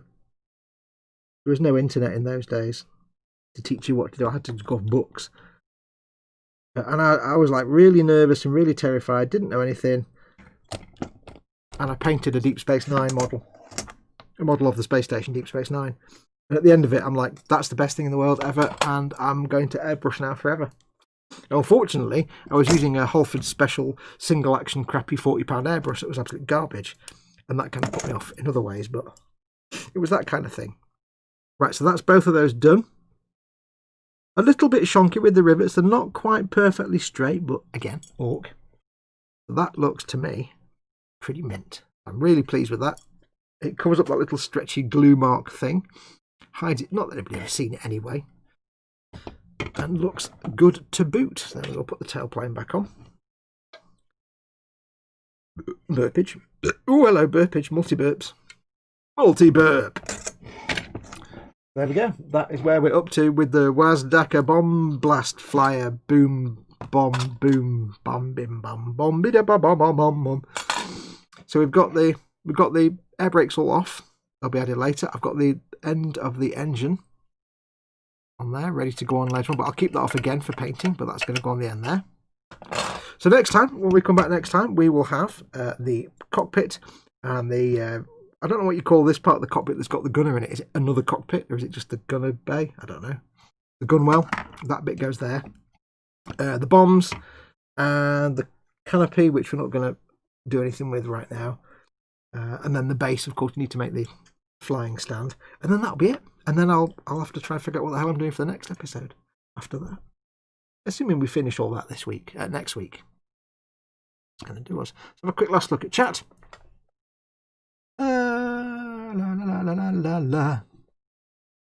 Osric 9000, Ostrich 90 Batrillion has said, I've now been to the Hobby Zone website and ordered things. Cool. They'll be like, oh, we've had a load of orders today. I don't know why. They'll say it in Polish, obviously, not in like Northern English. Mayhem Model Work says, hey folks, well done for turning up just before I close down for the day, but welcome, my friend. Everybody saying hello to Mayhem. Brother the Flamer. Thinness, is he on diet? Winging it, pun not intended. Oh, I never thought. I didn't actually think about that. Winging it, and I'm doing the wit here.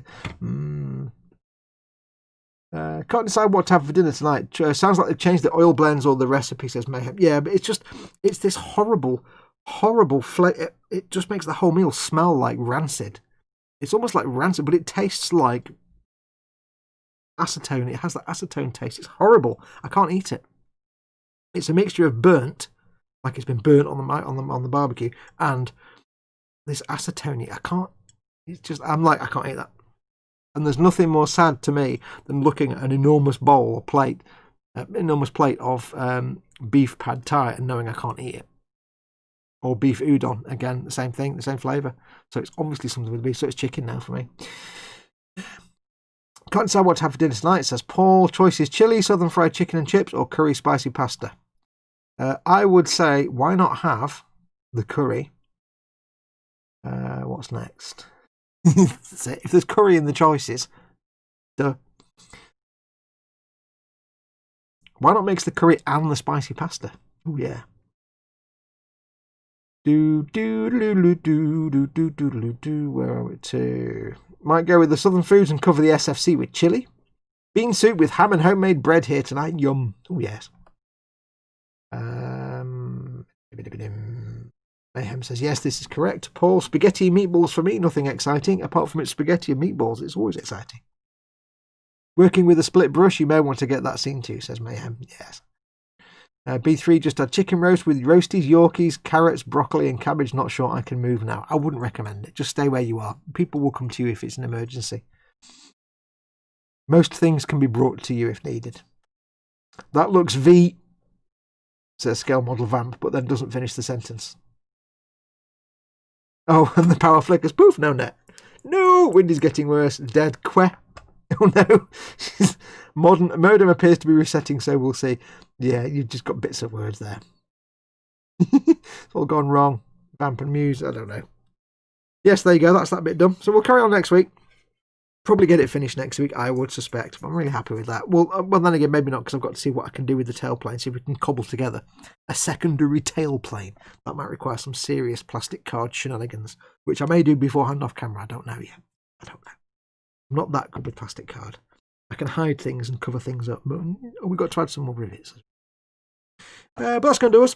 Thank you very much for watching. Don't forget, of course, there's no Scaly Models isn't doing his back to doing his live streams yet, but Chris will be back with us at 8, I think. 8? Is it 8? I can never remember now. 8 o'clock. Assume it's 8 o'clock. If not, it's 8:30. Chris over at Gross Models will be doing his Warhammer Sunday, where I don't know what he's working on actually. I don't actually know what this week. He's starting a new kit this. I think I vote on his Patreon page. So do make sure to go and check out his Patreon page if you're a patron of his, because he had a selection, and I can't remember what it was. I know it was just been like a big orc mech gun, some more orc stuff. There was orc stuff. There were some other things. I've stopped looking after the orc stuff, so I can't remember what it was. He'll be doing something anyway on his channel. So make sure that's 8 or 8:30. I think. Assume it's 8. Then if it's 8:30, hey, you're early. But yes. Cheers, Foxlaters gang. I don't think Chris is in chat anymore. So you're going to check that out. I'll be back, of course, on Monday with the Models Monday show with Chris, Colin and Ted. That's 9 PM on Monday. And throughout the week, like I say, this week I might be filming something free model, so I'll be out of the loop. It'll be a little thing I'm doing. So you might not see any new content from me for a week or two, because I've got to do that first. But stay tuned. I might see if I can do a live stream here or there. You never know. But don't forget, of course, if you have watched this and you've enjoyed it and you're not already subscribed, please like and subscribe to the channel. Make sure to give it a thumbs up so it fares better in the listings. But do like and subscribe and hit the notification bell and choose all to make sure you don't miss out on my future content and live streams. If you'd like to help support this channel and you're not already, then do please consider becoming a patron over at patreon.com/modelmakerguru. Or if you want to, you can become a YouTube channel member by hitting the join button underneath any of my videos. Either way, you'll be helping to support this channel by keeping the lights on and paying the bills, but also you'll get access to most of my content advert-free a week in advance in most cases. So it's always worth having a bit of fun with that. And also you help support the channel. Until next time, though, it just remains for me to say, let's see if my buttons work. I've got no idea if they will, actually. Let me have a quick look. No, they don't work at all. Never mind. It remains for me to say thank you very much for watching. Take care of yourselves. I'll see you later on for Chris's stream, about 8 or 8:30, whenever it is. I don't know. Take care of yourselves. Go make something awesome. Oh, hang on. I think Ted is on. Oh, it could be. Oh, that's a point. It could be Ted instead of Chris. Oh, I don't know. I wish Chris was here to tell me. It's either Chris over at Gross Models at 8 o'clock or 8:30, or it could be Ted at Skipper Scale Models working on his Baneblade at 9 o'clock. Check out both channels. Make sure you subscribe to both of them. Ted has just hit 1,000 subscribers, by the way.